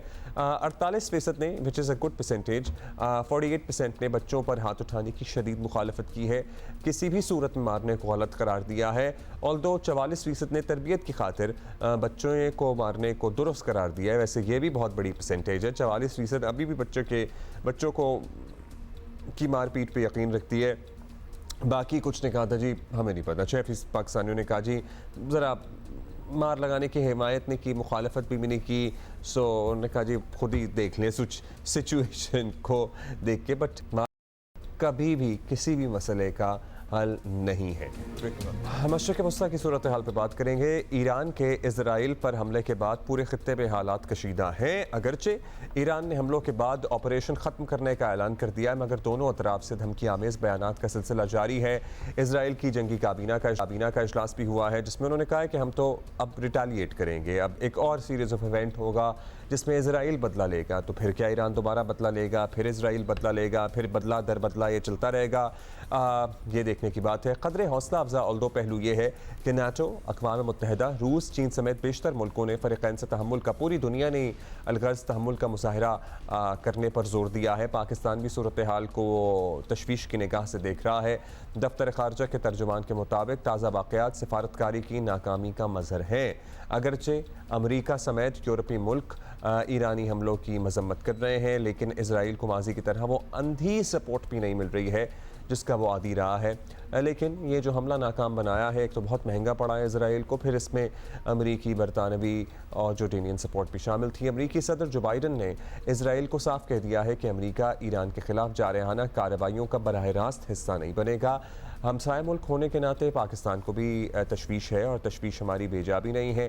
खित्ते में बेअमनी के असरात पाकिस्तान पर पड़ सकते हैं। हमारा बॉर्डरिंग मुल्क है ईरान, और आपको पता ही है एक एडवेंचर ईरान ने पाकिस्तान में भी किया था, जिसके बाद उनको रियलाइजेशन हो गई होगी कि क्या हुआ था। फिर और भी बहुत से मामलात हैं बलूचिस्तान में ईरान से जुड़े हुए।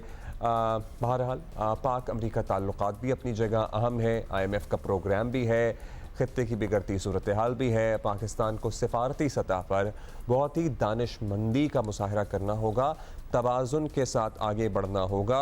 क्या ये वो सूरत हाल है या बन सकती है कि एक तरफ कुआं और दूसरी तरफ खाई, या नहीं? क्योंकि हम अपने बिल्कुल एक और नेबरिंग कंट्री में बहुत सालों जंग के असरात और जंग को भुगता, और वो अच्छा तजर्बा नहीं रहा है। सीनियर सहाफ़ी तज्ज़ियाकार हामिद मीर साहब हमारे साथ मौजूद हैं। हामिद मीर साहब, ज़ाहिर है एक्सपेक्टेड तो था कि ईरान हमला करेगा इस तरह से, लेकिन जो अप्रोच अपनाई गई हमले की, क्या दुनिया को भी यही तवक्को थी कि इस तरह से ईरान डायरेक्ट जवाब देगा इसराइली सरजमीन पर अपने ड्रोन्स भेजकर? और अब जो इसराइल ऐलान कर रहा है कि this is not the end, हम दोबारा एक कार्रवाई करेंगे, ये मामला कहाँ तक जाता हुआ नज़र आ रहा है आपको? देखिए अब्दुल्ला साहब, जब ईरान की तरफ से हमला किया गया तो कुछ जो दुनिया में तज्जियाकार थे, जो ख़ास तौर पे यूनाइटेड स्टेट्स में और यूरोप में बैठे हुए थे, उनके लिए तो ये काफ़ी अनएक्सपेक्टेड लग रहा था। शायद उनको इतने बड़े रिएक्शन की तवक्को नहीं थी। लेकिन ईरानी हुकूमत की तरफ से पिछले तकरीबन 1-1.5 महीने से एक तरह की क्वाइटली, बहुत खामोशी से उन्होंने एक डिप्लोमेटिक कैंपेन शुरू की हुई थी, इंक्लूडिंग इस्लामाबाद। और यहाँ पे रमज़ान के महीने में उन्होंने सिर्फ इस्लामाबाद में नहीं बल्कि दुनिया के मुख्तलिफ कैपिटल्स में उन्होंने अफ्तार पार्टियों के नाम पे जो इम्पोर्टेंट लोग थे उनको बुला के उनको सेंसिटाइज किया। कि गज़ा की सूरत हाल क्या है, और ख़ास तौर पे जो इसराइल की तरफ से ईरान पर हमले किए जा रहे हैं। दमिश्क में जो हमला था उससे पहले आपको याद होगा इराक में उन्होंने जनरल कासिम सुलेमानी जो हैं उनको शहीद किया था, और वो गज़ा पे हमले से पहले की बात है। तो एक टेंशन चल रही थी, और उसमें जो इस्लामाबाद में जो उनकी एंगेजमेंट थी वो बड़ी पावरफुल एंगेजमेंट थी। उसमें हुकूमत, ऑपोजिशन और मुख्तलिफ मुकातबे फ़िक्र के लोगों को उन्होंने बुलाया था, और मैं भी वहाँ पे मौजूद था। और उस दिन मुझे 100% यकीन हो गया था कि ईरान की तरफ से कुछ होने वाला है, क्योंकि जिस किस्म की प्रेजेंटेशन वहां पे की गई और जो सूरत हाल बताई गई, वो ऐसा लग रहा था कि किसी जंग की तैयारी में है ईरान। तो मुझे तो ये रमजान के आखिरी हफ्ते में यकीन हो गया था कि ईरान की तरफ से कोई बहुत बड़ा हमला किया जाएगा। बाकायदा प्रेजेंटेशन की गई। इसी तरह जो ईरान की हुकूमत है उसने अमेरिका को भी इंगेज किया हुआ था, और अमेरिका को भी बता दिया था कि हम को रिएक्ट कर सकते हैं, लेकिन इतने बड़े पैमाने पे रिएक्शन आएगा उसका उनको यकीन नहीं था। तो मैं समझता हूं कि कम से कम इस्लामाबाद में जो यहाँ पे जो इस वक्त शहबाज शरीफ साहब की हुकूमत है और उसके जो कुछ सीनियर मिनिस्टर्स हैं, उनको यकीनन ईरानी हुकूमत की तरफ से ये बता दिया गया था। अगर पाकिस्तानी हुकूमत को इंडिकेशन थी तो और भी हुकूमतों को इंडिकेशन होगी। और इसमें एक और चीज़ जो है वो बड़ी अहम है, और वो ये है कि ये जो अटैक है ईरान का, इसने दो मिथ्स को ख़त्म कर दिया है। एक मिथ तोड़ दिया जो कि जी इजराइल ने अपने मुल्क के इर्द गिर्द एक आयरन डूम बनाया हुआ है, एक बहुत बड़ा हिफाजती हिसार है, और उनके जो अहम फौजी तनसीबात हैं वो बड़ी महफूज हैं, वहाँ तक कोई चीज़ जो है वो नहीं पहुँच सकती। तो यकीनन उन्होंने ईरान के बहुत से मिसाइल इंटरसेप्ट तो किए, लेकिन इंटरसेप्शन के बावजूद उनका एक जो एयरपोर्ट है उस पर काफ़ी मिसाइल गिरे हैं, वहाँ पे नुकसान भी हुआ है। गो के इसराइल की तरफ से उसको माना नहीं जा रहा, लेकिन जिस किस्म का इसराइल में अफरा तफरी फैली और जो रिएक्शन है उससे लगता है कि काफ़ी नुकसान उनका हुआ है। और दूसरी मिथ ये है कि जी कोई इस्लामी मुल्क जो है वो इसराइल के खिलाफ इतनी बड़ी कार्रवाई की जुर्रत नहीं कर सकता। तो ईरान ने न सिर्फ कार्रवाई की बल्कि लिबनान से भी इस हमले से पहले काफ़ी रॉकेट फायर किए गए। तो मुझे लगता यह है कि ये एक कोऑर्डिनेटेड अटैक था जिसमें ईरान के साथ लिबनान भी शामिल था और सीरिया भी शामिल था। अच्छा, आप ये बताइएगा, आप बहुत से मिथ्स आप कह रहे हैं, एक तो इजरायली मिलिट्री सुप्रीमेसी का मिथ भी टूटा है, वो बड़ा अहम था टूटना। सो ये सिलसिला क्या यहाँ रुकेगा, या इजराइल की जंगी काबीना का 5 रुकनी उनकी जंगी काबीना है, वो कह रहे हैं हम फिर इसकी जवाबी कार्रवाई भी करेंगे, इसकी जवाबी कार्रवाई फिर ईरान की तरफ से जवाबी हमला। क्या ये बात एक जंग तक जाती नजर आ रही है आपको?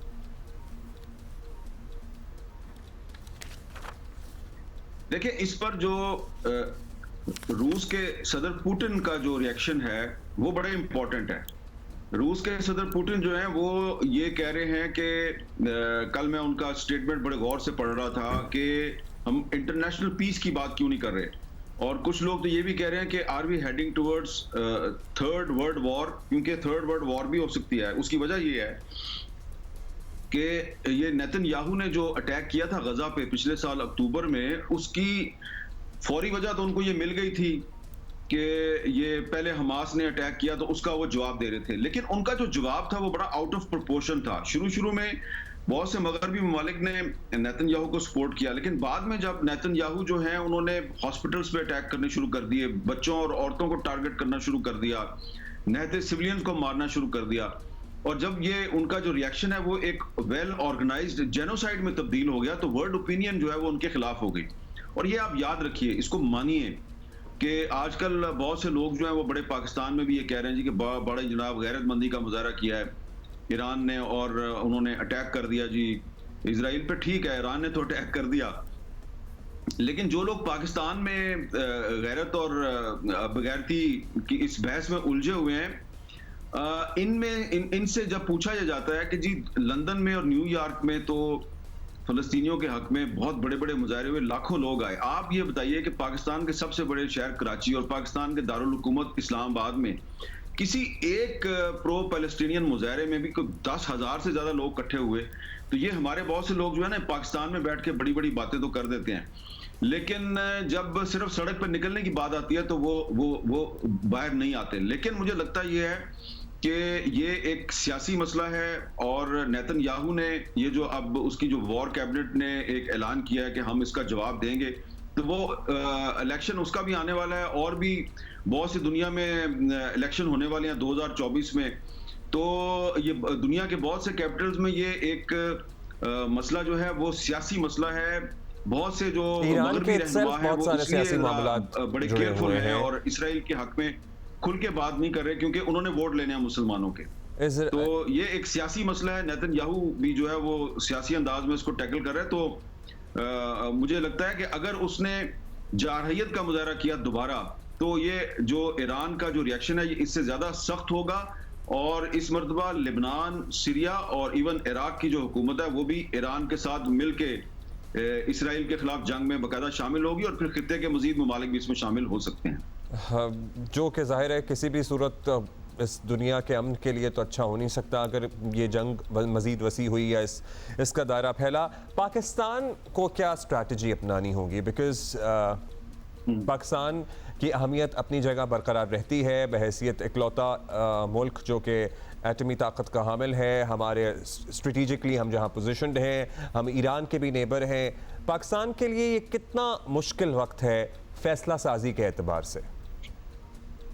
देखिए, पाकिस्तान के लिए बिल्कुल कोई मुश्किल वक्त नहीं है। पाकिस्तान में आपके पास मिसालें मौजूद हैं। जब मैं आपको एक मिसाल दे देता हूँ, 1973 की जो अरब इसराइल जंग थी उसमें उस वक्त के जो हमारे प्राइम मिनिस्टर थे जुल्फिकार अली भुट्टो साहब, उन्होंने अपनी एयरफोर्स जो है वो अरब कंट्रीज को सपोर्ट के लिए भेज दी थी। अच्छा, अब इसमें पाकिस्तान में एक हमारी जो रूलिंग एलीट है उसकी सोच में और आम लोगों की सोच में एक बहुत फर्क है। जो हमारी रूलिंग एलीट है अशराफिया, जिसके अक्सर लोग जो है वो बड़े ताकतवर हैं और फैसला साजी पे उनका कंट्रोल होता है, वो आप ने सुना होगा अक्सर ये जो अरबों का मसला है, भाई हमारा इससे क्या ताल्लुक है, हम तो इतनी दूर बैठे हुए हैं, हमारे तो अपने बड़े मिसाइल हैं। और भाई आप में और अरब कंट्रीज में एक बहुत बड़ा मसला है। अरब कंट्रीज में बैठे हुए हैं बादशाह, वहां पे अक्सर जगहों पे बैठे हुए हैं नॉन डेमोक्रेटिक रजीम्स बैठी हुई हैं। आपको जिस बंदे ने ये मुल्क बना के दिया था उसका नाम था कायद-ए-आज़म मोहम्मद अली जिन्नाह। और आप जो यौम पाकिस्तान मनाते हैं हर साल 23 मार्च को और फौजी परेड करते हैं बड़ी अजीमुशान किस्म की, तो 23 मार्च 1940 को सिर्फ करारदाद लाहौर मंजूर नहीं हुई थी, एक अलग मुल्क के लिए नहीं हुई थी, दूसरी करारदाद फलस्तीन के बारे में थी। और फिर जब इजराइल बन गया तो कायद-ए-आज़म मोहम्मद अली जिन्नाह गवर्नर जनरल थे पाकिस्तान के, उनको जब कहा गया कि आप इसको तस्लीम करें, उन्होंने तस्लीम नहीं किया, बल्कि अमेरिकन प्रेसिडेंट ट्रूमैन को खत लिखा कि नाजायज रियासत है, इसको हम तस्लीम नहीं कर सकते। और पाकिस्तान का इसमें सबसे बड़ा जो एक स्ट्रेटेजिक इंटरेस्ट है वो ये है कि अगर आप इजराइल के मामले में थोड़ी सी भी नरमी का मुजाहरा करते हैं और जो यूनाइटेड नेशंस की सिक्योरिटी काउंसिल की जो रेजोल्यूशंस हैं पैलेस्टाइन पे, अगर इजराइल उनकी खिलाफवर्जी करते हैं और आप खामोश बैठे रहते हैं, तो फिर जो कश्मीर पे यूएन सिक्योरिटी काउंसिल की करारदादें हैं वो भी गैर मौसर हो जाती हैं। तो ये जो हमारी रूलिंग एलीट है वो कुछ बड़े बड़े जो अरब बादशाह हैं उनको खुश करने के लिए फलस्तीन के मसले पे हमेशा कंफ्यूज रहती है, और मैं समझता हूं आज भी कंफ्यूज है, क्योंकि उनको उधर से पैसे मिलते हैं, यहां से उनको पैसे नहीं मिलते ना, इधर कमजोर लोग हैं। तो अरब कंट्रीज के बारे में जो अल्लामा इकबाल ने अपनी वफात से 3-4 साल पहले जो एक स्टेटमेंट दे दिया था वो ये था कि फलस्तीन के मसले पे या अरब कंट्रीज या इस्लामी दुनिया के मुफादात के मसले पे ये जो अरब बादशाह हैं इनकी फहमो फरासत और अक्ल दानिश पे कभी भरोसा ना कीजिएगा। अब आप देख लें कि जब ईरान ने अटैक किया तो उस पे एक अरब कंट्री जो है उसने बाकायदा इसराइल का साथ दिया। तो इसलिए पाकिस्तान जो है उसको वही पॉलिसी इख्तियार करनी चाहिए जो कायद-ए-आज़म मोहम्मद अली जिन्नाह की और अल्लामा इकबाल की पॉलिसी थी, और इसी में आपकी निजात है। अगर आप ये स्ट्रेटेजिक मामलात पर अक्ल दानिश का नाम लेके, हिकमत का नाम लेके कोई ऐसी पॉलिसी इख्तियार करेंगे जो कायद-ए-आज़म और अल्लामा इकबाल की पॉलिसी के मुताबिक नहीं है, तो आपको बहुत मार पड़ेगी और लोग आपके साथ खड़े नहीं होंगे।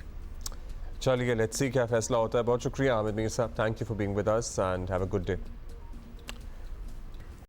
हाँ, अभी इसी मामले पे ज़रा और डिस्कशन करते हैं। पाकिस्तान का किरदार, पाकिस्तान के फैसला साजों का किरदार भी बड़ा अहम है। सीनियर सफारतकार अक़वाम मुत्तहिदा में पाकिस्तान की खुसूसी मंदूब भी रही हैं। डॉक्टर मलिहा लोधी हमारे साथ मौजूद है। डॉक्टर साहिबा, इसराइल के हमले के बाद अब ईरान बता चुका था कि जवाब दिया जाएगा। बज़ाहिर एक कैलकुलेटेड रिस्पॉन्स दिया गया, लेकिन अब इसराइल एक और अटैक की धमकी दे रहा है। तो क्या ख़ित्ता उस पॉइंट पे पहुंच गया है कि एक फुल स्केल जंग का ख़तरा सामने नज़र आ रहा है?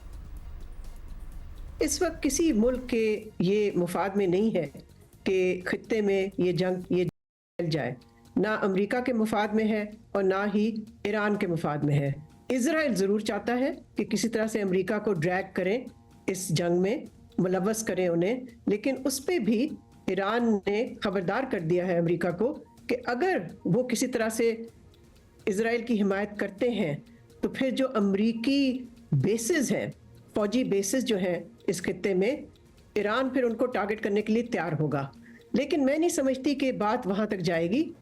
मुझे ख्याल ये है मेरा कि इस वक्त जो सफारती कोशिशें हो रही हैं, शायद उनसे कोई नतीजा निकल आए और अमेरिका बिल्कुल नहीं चाहता कि वो गज़ा पर इसराइल की चढ़ाई के बाद से ही खित्ते में कशीदगी है और इसलिए ज़ाहिर है कि फ़लस्तीन में जंगबंदी तक सूरत हाल किसी के कंट्रोल में रहेगी नहीं।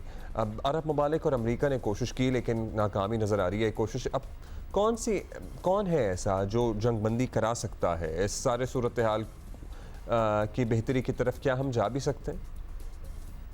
देखिए, जंगबंदी कराने के लिए तो अमेरिका ही है, ये है वाहिद मुल्क जिसकी इजराइल सुनता है।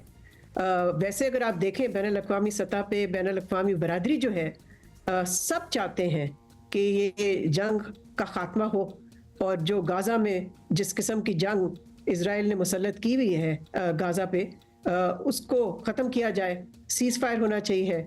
लेकिन ये अब अमेरिका पे है कि किस हद तक वो इजराइल को रोक पाएगा।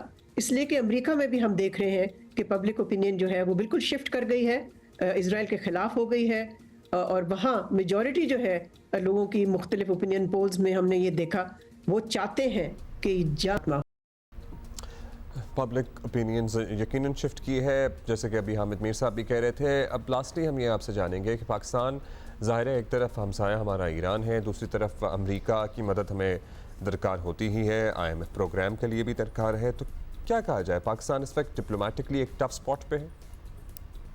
बिल्कुल पाकिस्तान टफ स्पॉट में नहीं है। पाकिस्तान का असूली मौक़िफ़ है और असूली मौक़िफ़ ये है कि ये जो खित्ते में इस वक्त आप देख रहे हैं कशीदगी और तनाव, उसकी वाहिद वजह इजराइल है और इजराइल जब तक जंग को बंद नहीं करेगा तब तक ये खित्ता जो है वो उसको नए नए ख़तरों से उसको फिर निपटना पड़ेगा। तो पाकिस्तान तो बहुत क्लियर है, पाकिस्तान सपोर्ट करता है फ़लस्तीनियों को, पाकिस्तान पे खड़ा हुआ है। थैंक यू डॉक्टर मलिहा हमारे साथ मौजूद थी। पाकिस्तान सपोर्ट करता है फ़लस्तीनी कॉज को, फ़लस्तीन को, और हमारा यही उसूली मौक़िफ़ है, पहले दिन से है, आज भी है। बहुत शुक्रिया। अभी हम आपको बता रहे थे ना पहले कि न्यूजीलैंड क्रिकेट टीम पाकिस्तान के खिलाफ 5 T20 मैचेस खेलने के लिए पहुंच गई है भाई, और मेहमान टीम मंगल और बुध को ट्रेनिंग सेशन करेगी। अब बुध को पता नहीं बारिश होती है तो ट्रेनिंग सेशन जो है वो मुतासर हो ना हो। आज भी स्केड्यूल्ड है कुछ ट्रेनिंग, मेहमान की भी टीम मंगल और बुध को ट्रेनिंग करेगी। रावलपिंडी इस्लामाबाद में रवा हफ्ते भी बारिश मुतवक्के हैं, सो लेट्स सी क्या होता है। 5 T20 मैचेस की ये सीरीज़ है, 18 से शुरू होगी, 27 अप्रैल तक जारी रहेगी। सो मैचेस किस किस दिन है? 18 को, 20 को, 21 को रावलपिंडी में 3 T20 मैचेस खेले जाएंगे। फिर 2 मैचेस है 25 और 27 को लाहौर में। इधर कराची में वेस्ट इंडीज़ और पाकिस्तान की जो विमेन क्रिकेट टीम है उनकी सीरीज़ चल रही है, और ये वाले मैचेस जो होंगे मेंस टीम के, ये होंगे रावलपिंडी और लाहौर में। सो मौसम भी अच्छा होगा, इतनी गर्मी नहीं होगी। सो T20 मैचेस हैं, एंटरटेनमेंट आपको पता है इसका अलग फैक्टर होता है, और ये तमाम मैचेस आप कहाँ देखेंगे? जियो सुपर पर तमाम मैचेस आप बराह रास्त देख सकेंगे। और हमारे साथ मेहमान भी हैं कुछ मौजूद। एक ज़बरदस्त खुशखबरी मिली है पाकिस्तान को इस ईद पर, ईद का तोहफ़ा ही कह लें। शायद हम उम्मीद छोड़ चुके थे, लेकिन स्क्वॉश में we are coming back and we are coming back with a bang. Squash की दुनिया के बड़े ऑस्ट्रेलियन जूनियर ओपन में पाकिस्तान के 5 खिलाड़ियों ने टाइटल हैं। दो बहनों महानूर और महविश ने गर्ल्स अंडर 17 और अंडर 13 के टाइटल जीते हैं। इब्राहिम ज़ेब ने बॉयज़ अंडर 17, याहिया खान ने अंडर 15 और हुज़ैफ़ा शाहिद ने अंडर 13 कैटेगरी का टाइटल जीत लिया है। और हुज़ैफ़ा और उनके कोच नवीद आलम है हमारे साथ इस वक्त स्टूडियोज़ में मौजूद। ज़बरदस्त भाई, कंग्रेचुलेशंस, माशाल्लाह छा गए हैं आप लोग। कि आज आप सबसे मुलाकात करने के लिए स्कूल हालांकि इतने दिन बाद खुले, लेकिन this little boy deserves appreciation from everybody across the country. और बाकी जो 5 लोग हैं जो सब जीत के आए हैं, सबको हमारी तरफ से, जियो की तरफ से, पाकिस्तान की तरफ से बहुत बहुत मुबारक हो। सबसे पहले तो हुज़ैफ़ा से बात कर लूँ आपकी इजाज़त से कोच साहब। Huzaifa, how does it feel although it's not your first, लेकिन फिर भी कि दूसरा टाइटल है ना आपका? दूसरा टाइटल है। उसकी ज़्यादा खुशी थी, इसकी ज़्यादा खुशी है? इसकी ज़्यादा, क्योंकि ये प्लैटिनम इवेंट था और लास्ट टाइम जब मैं जीता था वो गोल्ड इवेंट था। हाँ। तो ये बहुत बड़ा इवेंट था, तो ऑब्वियसली इसकी ज़्यादा खुशी होगी मैं जीतने की। लग रहा था जब जा रहे थे, नर्वसनेस ज़्यादा थी, कॉन्फिडेंस था कि हाँ भाई हम ये निकाल लेंगे? ओपोनेंट्स को स्टडी किया था, किस किस के मैचेस हैं, सब किया था? या जिस मैचेस था उसकी पहले गेम रीड करना, सर के साथ बैठ के समझ बताते थे कि इसके कहाँ वीक पॉइंट्स हैं, वो मुझे अच्छा सा गाइड करते थे। और ऑब्वियसली प्लेयर भी बहुत अच्छे अच्छे थे, और चाइनीज़, मलेशियंस, जितने भी प्लेयर्स थे सारे बहुत टफ प्लेयर थे। लेकिन थैंक यू कि सर के उन्होंने मुझे अच्छा गाइड करा, मैंने सबको जीता, फाइनल में भी जीता सबको। और फाइनल तो आपका मलेशिया के साथ हुआ, लेकिन उससे पहले ऑस्ट्रेलिया से, चाइना से, जापान से भी गालिबन कोई मैच हुआ। अब कोच, अब आपसे जानेंगे, आप बहुत से बच्चों के साथ काम करते हैं, बट आपकी निगाह पहचान लेती है कि हाँ किस में एक इंटरनेशनल प्लेयर बनने का जरासीम मौजूद है, या वो है पोटेंशियल मौजूद? ऑब्वियसली हो जाता है, एक बच्चे में इतना हार्ड वर्क है वो नज़र आ जाता है कि वो कितना पंचुअल होकर ट्रेनिंग करना चाह रहे हैं और कितना टाइम को फॉलो कर रहे हैं, किस डिसिप्लिन से वो काम कर रहा है। तो ये अल्हम्दुलिल्लाह अल्लाह का शुक्र है, 18 साल का एक्सपीरियंस हो गया इस कोच का, तो इस पर हाव न हो जाता है कि कौन सा प्लेयर्स कहाँ जा सकते हैं और कितनी मेहनत कर सकता है वो। सो आपकी जिम्मेदारी सिर्फ हुज़ैफ़ा की थी या आपके साथ कुछ और भी खिलाड़ी मेरे साथ वैसे हमारे जो नेवी के प्लेयर्स थे वो 3 थे, उसके अलावा पाकिस्तान से काफ़ी बच्चे गए हुए थे जिनको मैंने वहाँ पे फुल सपोर्ट किया, कोचिंग दी, और टाइटल जितवाने के लिए काफ़ी जहाँ हम जा सकते हैं हेल्प करने के लिए हमने हेल्प की। किस मौके पे आपको लगा कि हाँ ये जीत सकेगा, या किस मौके पे आपको लगेगा कि यार ये वाला मैच मुश्किल है, इसमें मुझे लग रहा है कि ये नहीं आगे जा पाएगा? क्वार्टर फाइनल टफ था, बट मुझे यकीन था कि अगर थोड़ा सा फोकस होकर खेलेंगे हुज़ैफ़ा तो इंशाल्लाह जीत जाएंगे क्वार्टर फाइनल। वो थोड़ा टफ था। क्वार्टर फाइनल किसके साथ था हुज़ैफ़ा? ऑस्ट्रेलियन था। ऑस्ट्रेलियन था ना, उनका तो होम ग्राउंड का एडवांटेज भी था। सो क्या कहाँ पे लग रहा था, क्या क्या क्या मुश्किल फेस कर रहे थे उस मैच में? मुश्किल फेस ये क्योंकि एकदम नया वेन्यू था मेरे लिए। हाँ। अचानक बिल्कुल, और कोड्स फास्ट भी थे और वो स्लो भी थे। हाँ। क्योंकि एसी की वजह से ना तो कोड वुड होती है वो बहुत मतलब स्लो रहती, तो ऑब्वियसली जान लगती है खेलने के लिए, और कुछ मिस्टेक्स की वजह से कुछ प्रेशर आ जाता है, लेकिन सर ने अच्छा गाइड करा मुझे। और कुछ होम ग्राउंड का भी फर्क जी था। सो इस पे होता है होम और अवे का एडवांटेज होता है क्योंकि होम ग्राउंड में उनका सारा क्राउड था जो फुली उनको सपोर्ट कर रहा था। क्राउड की सपोर्ट तो होती है, लेकिन चूंकि एक क्लोज्ड एनवायरनमेंट है, एक इंडोर स्पोर्ट्स है, सो इसमें कंडीशंस मैटर करती हैं, या कंडीशंस को, टेम्परेचर को मनूवर करके कंडीशंस चेंज की जा सकती हैं इसमें? जिस लेवल पे अभी हुज़ैफ़ा खेल रहे हैं उस पर ऑब्वियसली प्रेशर डेवलप होता है, क्राउड का होता है, क्योंकि अभी इतना ज़्यादा एक्सपीरियंस नहीं है, और एसी ज़्यादा या कम है तो वुड का बिहेवियर चेंज हो जाता है, बिल्कुल चेंज हो जाता है। अच्छा, इंटरेस्टिंग, ये चीज़ें नहीं है हमारे लिए भी, बट आपने माशाल्लाह टाइटल जीत के आ गया लड़का। अब हमारी यहाँ फैसिलिटीज़ चलें, बड़ी ज़बरदस्त बात है, यहाँ पे इनको ट्रेनिंग मिल रही है, पाकिस्तान नेवी इन खिलाड़ियों को सपोर्ट कर रही है, उन्हीं की मदद की वजह से आप लोग उन्हीं की रिप्रेजेंट करते हैं। हुज़ैफ़ा चले गए, एक पॉइंट पे मुझे बता रहे हैं नवीद साहब कि हमारा प्लान ही कैंसिल हो गया था, बिकॉज 4.5 लाख रुपए से ज़्यादा का तो सिर्फ रिटर्न टिकट है ऑस्ट्रेलिया का। 4 लोगों ने अगर यहाँ से जाना है, and then you know navy और कुछ अदर स्पॉन्सर्स की मदद से इट बिकेम पॉसिबल। वैसे ये हर जीतने वाले खिलाड़ी की तकरीबन कहानी होती है कि वो कितनी मुश्किलात के बाद टूर्नामेंट। लेकिन अल्लाह का शुक्र है कि पाकिस्तान नेवी ने और हमारे कमांडर तौकीर साहब ने काफ़ी सपोर्ट किया, हमारे ट्रिप को सारा का तकरीबन उन्होंने किया, काफ़ी अच्छा रहा, अल्लाह का शुक्र है। अच्छा, अब what's next? Platinum category title भी जीत लिया, अब क्या करना है? अब तुम्हारी कैटेगरी एज के साथ तब्दील होगी, क्या होगा? अभी मेरा नेक्स्ट इवेंट है एशियन जूनियर का, जो कि जून में, वो बहुत बड़ा इवेंट है, पाकिस्तान में ही ऑर्गेनाइज होगा, वो इस्लामाबाद पाकिस्तान स्क्वैश फेडरेशन में। अब उसके लिए बस इंशाल्लाह ट्रेनिंग स्टार्ट कर दूंगा मैं। एशियन जूनियर, यस, So, क्या ट्रेनिंग, कितने घंटे ट्रेनिंग होती है? What is your schedule? क्योंकि बहुत से बच्चे जो तुम्हारी उम्र के देख रहे होते हैं ना, वो सोचते हैं कि भाई हमने तो ट्यूशन भी जाना होता है और हमने स्कूल भी जाना होता है, हमारे पास तो इतना, और हमने टीवी भी देखना होता है, सबसे ज़्यादा टीवी देखना होता है, तो हमारे पास, हाँ, हमारे पास तो इतना यूट्यूब भी देखना होता है, हमारे पास इतना टाइम नहीं होता हम ट्रेनिंग करें. What is your schedule? मेरा स्केड्यूल तो बहुत टफ होता है, क्योंकि जब सुबह स्कूल को भी लेके चलना होता है, सुबह स्कूल जो जाना होता है, फिर स्कूल से आके उनके बाद मैं डायरेक्ट स्कूल से घर जाता हूँ, साइड स्कूल से डायरेक्ट क्लब जाता हूँ उनके पास खेलने. कितने बजे जाते हो? आई थिंक 2 o'clock, 2-2:30 बजे तक. इनके बाद आके वहाँ से ट्रेनिंग स्टार्ट करता हूँ मैं, और नाश्ता सुबह ही कर लेता हूँ. उसके बाद 20 से ट्रेनिंग स्टार्ट करता हूँ, जिसमें अलग अलग ट्रेनिंग्स होती है, सेल्फ प्रैक्टिस होती है, फिर इनके साथ कोच के साथ अलग ड्रिल्स होती हैं, फीडिंग के साथ अलग होती है, और फिटनेस सेशन अलग होता है जिसमें सर अलग अलग कोर ट्रेनिंग स्प्रिंट्स, ताकि लेग्स की जो मसल्स है वो स्ट्रॉन्ग हो जाए. और बस फिर रात को आता हूँ थका होता हूँ, फिर अपना नाम भी याद नहीं रहता मुझे. ये होती है डेडिकेशन. कहते हैं मुझे अपना नाम याद नहीं रहता. सो फ्रॉम आफ्टरनून तुम रात तक ट्रेनिंग करते रहते हो? शाम तक? जी, शाम 6 बजे तक 7 बजे तक मेरा खत्म. और फिर ज़ाहिर है घंटे का traffic and all that. Traffic, घर जाते रहते, फिर खाना खा के बस मैं सो जाता हूँ. बस सो जाते हो? फिर कभी बीच में, मतलब हर रोज होता है ये सिलसिला, या स्कूल में ज़ाहिर है एग्जाम भी होते हैं, वो सारा भी होता है, स्कूल की असाइनमेंट्स भी होती हैं, वो कैसे मैनेज होती हैं? वो बस जैसे बस जब घर जाता हूँ, बस खाना खा के बस थोड़ा सा, मम्मा मेरी खुद भी ग्रेजुएट है, वो मुझे अच्छा था पढ़ा देती हैं, बस 1 या 1.5 घंटे के बीच में पढ़ के बस फिर मैं सो जाता हूँ. But you have your priority set. जी. सो ये बताइएगा, बाज़ लोगों के जहन में होता है कि भाई ये इंडोर गेम है, शायद उतनी फिजिकल एक्सर्शन तो खैर देख के लग रहा होता है स्क्वैश में कितनी होती है, लेकिन इसकी ट्रेनिंग में और किसी आउटडोर स्पोर्ट्स की ट्रेनिंग में कितना फ़र्क होता है? बहुत फ़र्क है. स्क्वैश के लिए बहुत आपको जान तोड़ में और ज़्यादा जान मारनी पड़ती है. सो तो फिर तो इनको डाइट का बड़ा ख्याल रखना पड़ता होगा.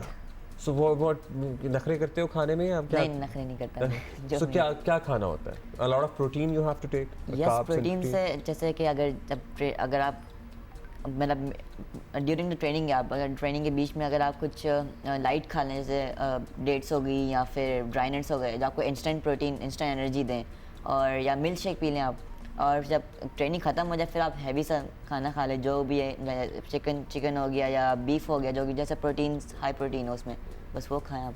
वो खाएं. सो अम्मी की भी साथ साथ ट्रेनिंग होती है ना, मतलब एक तरफ तो पढ़ाना भी है, फिर साथ साथ डाइट का भी ख्याल रखना है, वो सारा कुछ भी तो करना होता है. सो ये जो बच्चे हैं जो इस लेवल पे पहुंचे हैं, जो 13 साल की उम्र में प्लैटिनम कैटेगरी का एक टाइटल जीत के आ रहे हैं, ऑस्ट्रेलियन ओपन अंडर 13 टाइटल जीता है, हुज़ैफा ने हमारे साथ मौजूद हैं, उनको किस उम्र से आपको डालना चाहिए, या किस उम्र से आपके साथ ट्रेनिंग शुरू करते हैं ये बच्चे? यूजुअली होता ही है कि 6-7 साल की उम्र आइडियल एज होती है, 7 years.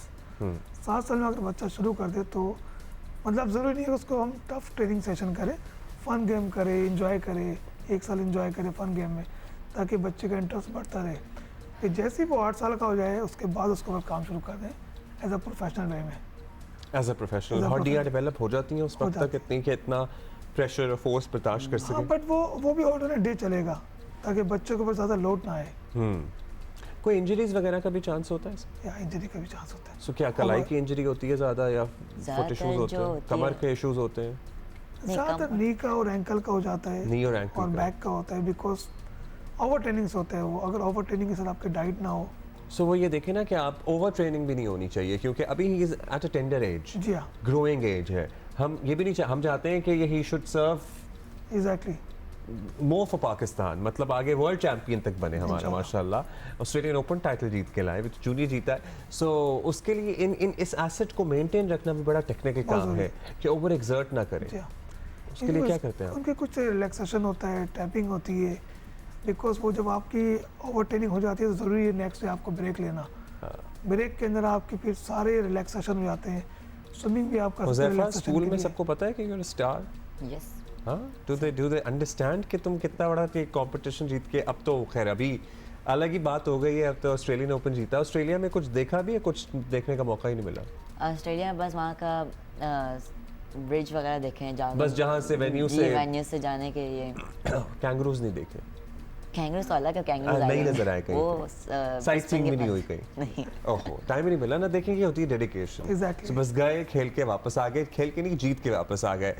Thank you coach Naveed Alam, thank you, congratulations आप दोनों को once again, and thank you for being with us.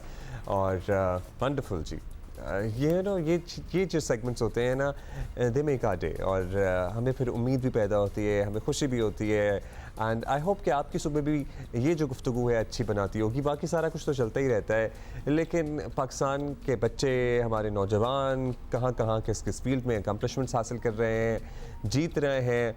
We love to tell you this. अभी हमने आपको कराची की सूरत हाल के बारे में बताना है। वैसे तो हम कराची में स्ट्रीट क्राइम का जो इफ़रीत है उस पर भी बात करते रहते हैं। ईद के दिन भी कुछ वाक़या हुआ है जिसकी भी हम बात करेंगे, लेकिन कराची में एक इलाका है जो अच्छी चीज़ होती है ना, उसको भी डिस्कस करना चाहिए। एक इलाका है डिफेंस में ख़याबान बुखारी कमर्शियल एरिया है। ये लिटरली कराची का पहला इलाका हम इससे कहेंगे जो कि ऐसा लगता है कि कराची का नहीं है, which is a tragedy, we should not say that. ऐसा लगता है कि लाहौर के DHS इलाके किसी ने इलाका यहाँ पे असेंबल कर दिया, क्योंकि ये उसी स्टैंडर्ड का या इंटरनेशनल स्टैंडर्ड का डेवलप किया गया है। और यहाँ पे भी हमारे जो शरारती तो नहीं, बदतमीज़ अब हम इसे कहेंगे, हमारे जो लोग हैं जिन्हें इज़्ज़त तहज़ीब कुछ भी रास नहीं आता, उन्होंने ये हरकत की है। ये देखिए माशाल्लाह, ये सब कुछ किया जाता रहा। इस इलाके में सारी की सारी ये जो मार्किंग की गई थी सड़क की, इंफ्रास्ट्रक्चर को तबाह किया गया। अपनी चीपनेस में, अपने शोधेपने में इंफ्रास्ट्रक्चर को नुकसान पहुंचाया गया। अब इस वाक़े पर मुकदमा दर्ज कर लिया गया है। पुलिस हुक्काम का कहना है कि तहकीकात का आगाज़ कर दिया है, जल्दी मुल्ज़िमान को गिरफ्तार कर लिया जाएगा। ख़याबान बुखारी में सड़कों को हाल ही में हम आपको दिखा भी रहे हैं, आप देख भी रहे होंगे कि अरे ये कौन सा कराची का इलाका है। इनकी लेन मार्किंग की गई है, लाइटिंग की गई है, बेंचेस लगाए गए हैं, पेवमेंट्स बनाई गई हैं, फुटपाथ्स को ज़बरदस्त कर दिया गया है, आप यहाँ पैदल वॉक कर सकते हैं। सो ये मतलब है कि क्या हम कहें कि ये ड्रिफ्टिंग करने की कोई जगह है और जान के उस जगह पे ड्रिफ्टिंग कर रहे हैं जहाँ पे वो सारी मार्किंग की गई है। ट्रैफिक सिग्नल्स भी बनाए गए हैं सारी जगहों पे आवाम की सहूलत के लिए। फाइनली एक ऐसा इलाका बना दिया गया जहाँ लोग रात में निकलते हैं अपनी फैमिली के साथ, तस्वीर खिंचवाते हैं, चाय पीते हैं, एक अच्छे you know it's you really feel good when you're around this इलाका। सो यहाँ पे वैसे भी कराची में बहुत सारे इलाके तो ऐसे हैं नहीं, चंद क्लोज्ड सोसाइटियाँ हैं जिनमें आप एक्सेस नहीं हासिल कर सकते, अदरवाइज तो it is not a very habitable city. और पर्टिकुलरली डिफेंस क्लिफ्टन के ये इलाके तो वैसे सारे खुदे पड़े हैं। अगर कोई इलाका बनी गया है तो ज़बरदस्त है जी, हम उसको तबाह करेंगे क्योंकि हमें तो इज़्ज़त रास नहीं आती। हमारे इलाके में आपने क्यों बना दिया है, हम तो इसको तबाह कर देंगे। सो हम बर्बाद करने में सबसे पहले नंबर 1 है, सबसे पहले हम गुटखा थूकेंगे, हम पान की पीके मारेंगे। वो भी मैंने देख ली बाय द वे इस इलाके पे, जगह जगह फुटपाथ पे वो पान की पीकों का सिलसिला और गुटखे की कुल्लियों का सिलसिला शुरू हो चुका है। कुछ शर्म ही कर लें वैसे, मेरा ख्याल है अगर कुछ ना हम करें तो क्या करें वैसे। इस पे आप हमें सजेशन दें कि क्या किया जा सकता है। एक तो ये है ना, ये तो ड्रिफ्टिंग का वन ऑफ वाक़या हो गया, ये होपफुली पकड़ा भी जाएगा, ये रुक भी जाएगा सिलसिला। लेकिन उनका क्या करें जो इन जगहों पे पीके फेंक रहे हैं और गुटखा थूक रहे हैं और पान की पिचकारियाँ मार रहे हैं, उनके लिए भी कोई कचरा कर रहे हैं, उनको भी कुछ उनके खिलाफ भी कोई फ़ाइन, कोई जुर्माना कुछ इस किस्म का करना पड़ेगा। या इवन सिगरेट के बट्स जो है वो जगह जगह फेंक रहे हैं, ये आलूदगी कर रहे हैं, कचरा थूक रहे हैं, इस पर भी कुछ मेरा ख्याल है कुछ होना चाहिए।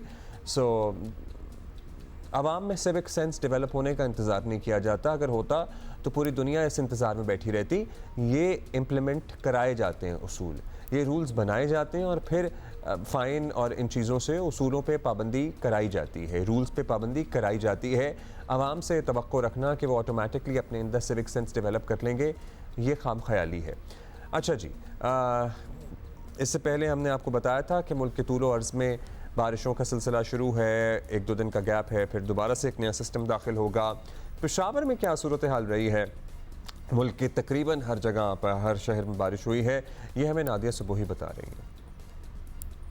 जी, पेशावर में गुज़िश्ता 2 रोज़ से मूसलाधार बारिश का सिलसिला जारी है। बारिश से शहरियों की मामूलाती ज़िंदगी बुरी तरह मुतासर हुए। अगर कैमरामैन तारिक अली दिखा सकें तो मैं इस वक्त मौजूद हूँ पेशावर कैंट में, जहाँ पर सड़कें इस वक्त समंदर का नक्शा पेश कर रही हैं। पूरा शहर जो है, जिसमें दलाजाक रोड, गुलबहार, हयाताबाद टाउन, तमाम जगहों पे, सड़कों पे, गली मोहल्लों में पानी खड़ा है। बारिश का पानी खड़ा होने से शहरी बहुत ज़्यादा परेशान दिखाई देते हैं। शहरी को ये कहना है कि ज़िले इंतज़ामिया की जानिब से कोई ऐसे इक़दाम नहीं किए जा रहे जिससे ये पानी यहाँ से ख़त्म किया जा सके। PDMA ने रिपोर्ट जारी की है जिसके मुताबिक अब तक बारिशों से 7 अफराद मुख्तलिफ हादसात में जाँ बहक हो चुके हैं। 10 से ज़्यादा अफराद ऐसे हैं जो ज़ख्मी हैं और मुख्तलिफ अस्पतालों में ज़ेर इलाज हैं। PDMA की रिपोर्ट के मुताबिक वज़ीर आला खैबर पख्तूनख्वा अली अमीन गंडापुर ने महकमे रिलीफ को हिदायत की है कि जो मुतासर इलाके हैं बारिशों से, उनके जो लोग हैं उनको फौरी तौर पर मदद फराहम कीजिए, उनकी इमदाद कीजिए। और इसी को देखते हुए ज़िला चित्राल में 200 से ज़्यादा खेमे भी पहुँचा दिए गए हैं। Doesn't seem really nice, मतलब पानी खड़ा हुआ है अभी भी जगह जगह और निकासी आपका निज़ाम आपके सामने है। उधर हरनई में बारिश से नदी नालों में सैलाबी रैले की वजह से नुकसान हो रहा है। पंजाब हरनई कौमी शाहराह, हरनई संजाबी और क्वेटा शाहराह राब्ता सड़कें बंद होने से खाने पीने की अशिया की किल्लत पैदा होने का खदशा है। सो यस, ये सूरत हाल है हरनई में तुग़यानी और सैलाब की वजह से। दरियाओं में आपको पता ही है हालिया बारिशों की वजह से पानी का लेवल बढ़ा है, साथ ही मुख्तलिफ मकामात पर ऐसी सूरत हाल भी आ रही है। लैंडस्लाइडिंग हुई है जिसकी वजह से राब्ता सड़कें बंद हो गई हैं, मुतासिर हुई हैं। बारिश से नदी नालों में सैलाबी रेले ने ज़मीनी राब्ता हरनई में मुनक़ता कर दिया है। हरनई पंजाब कौमी शाहराह और हरनई संजाबी और क्वेटा कौमी शाहराह ये बंद हो गई है। सो ट्रक्स यहाँ फंसे हुए हैं जिसकी वजह से जो सामान आगे जाना था या उधर से इधर आना था वो नहीं जा पा रहा है और खाने पीने की अशिया में स्पेशली खदशा है कि किल्लत पैदा हो सकती है।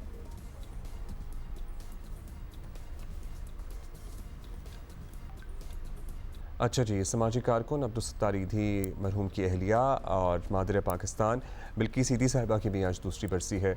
सो उनको भी आज उनके चाहने वाले याद कर रहे हैं और हमने भी याद किया। That is it for today. We're going to see you tomorrow. I'm going to see you tomorrow.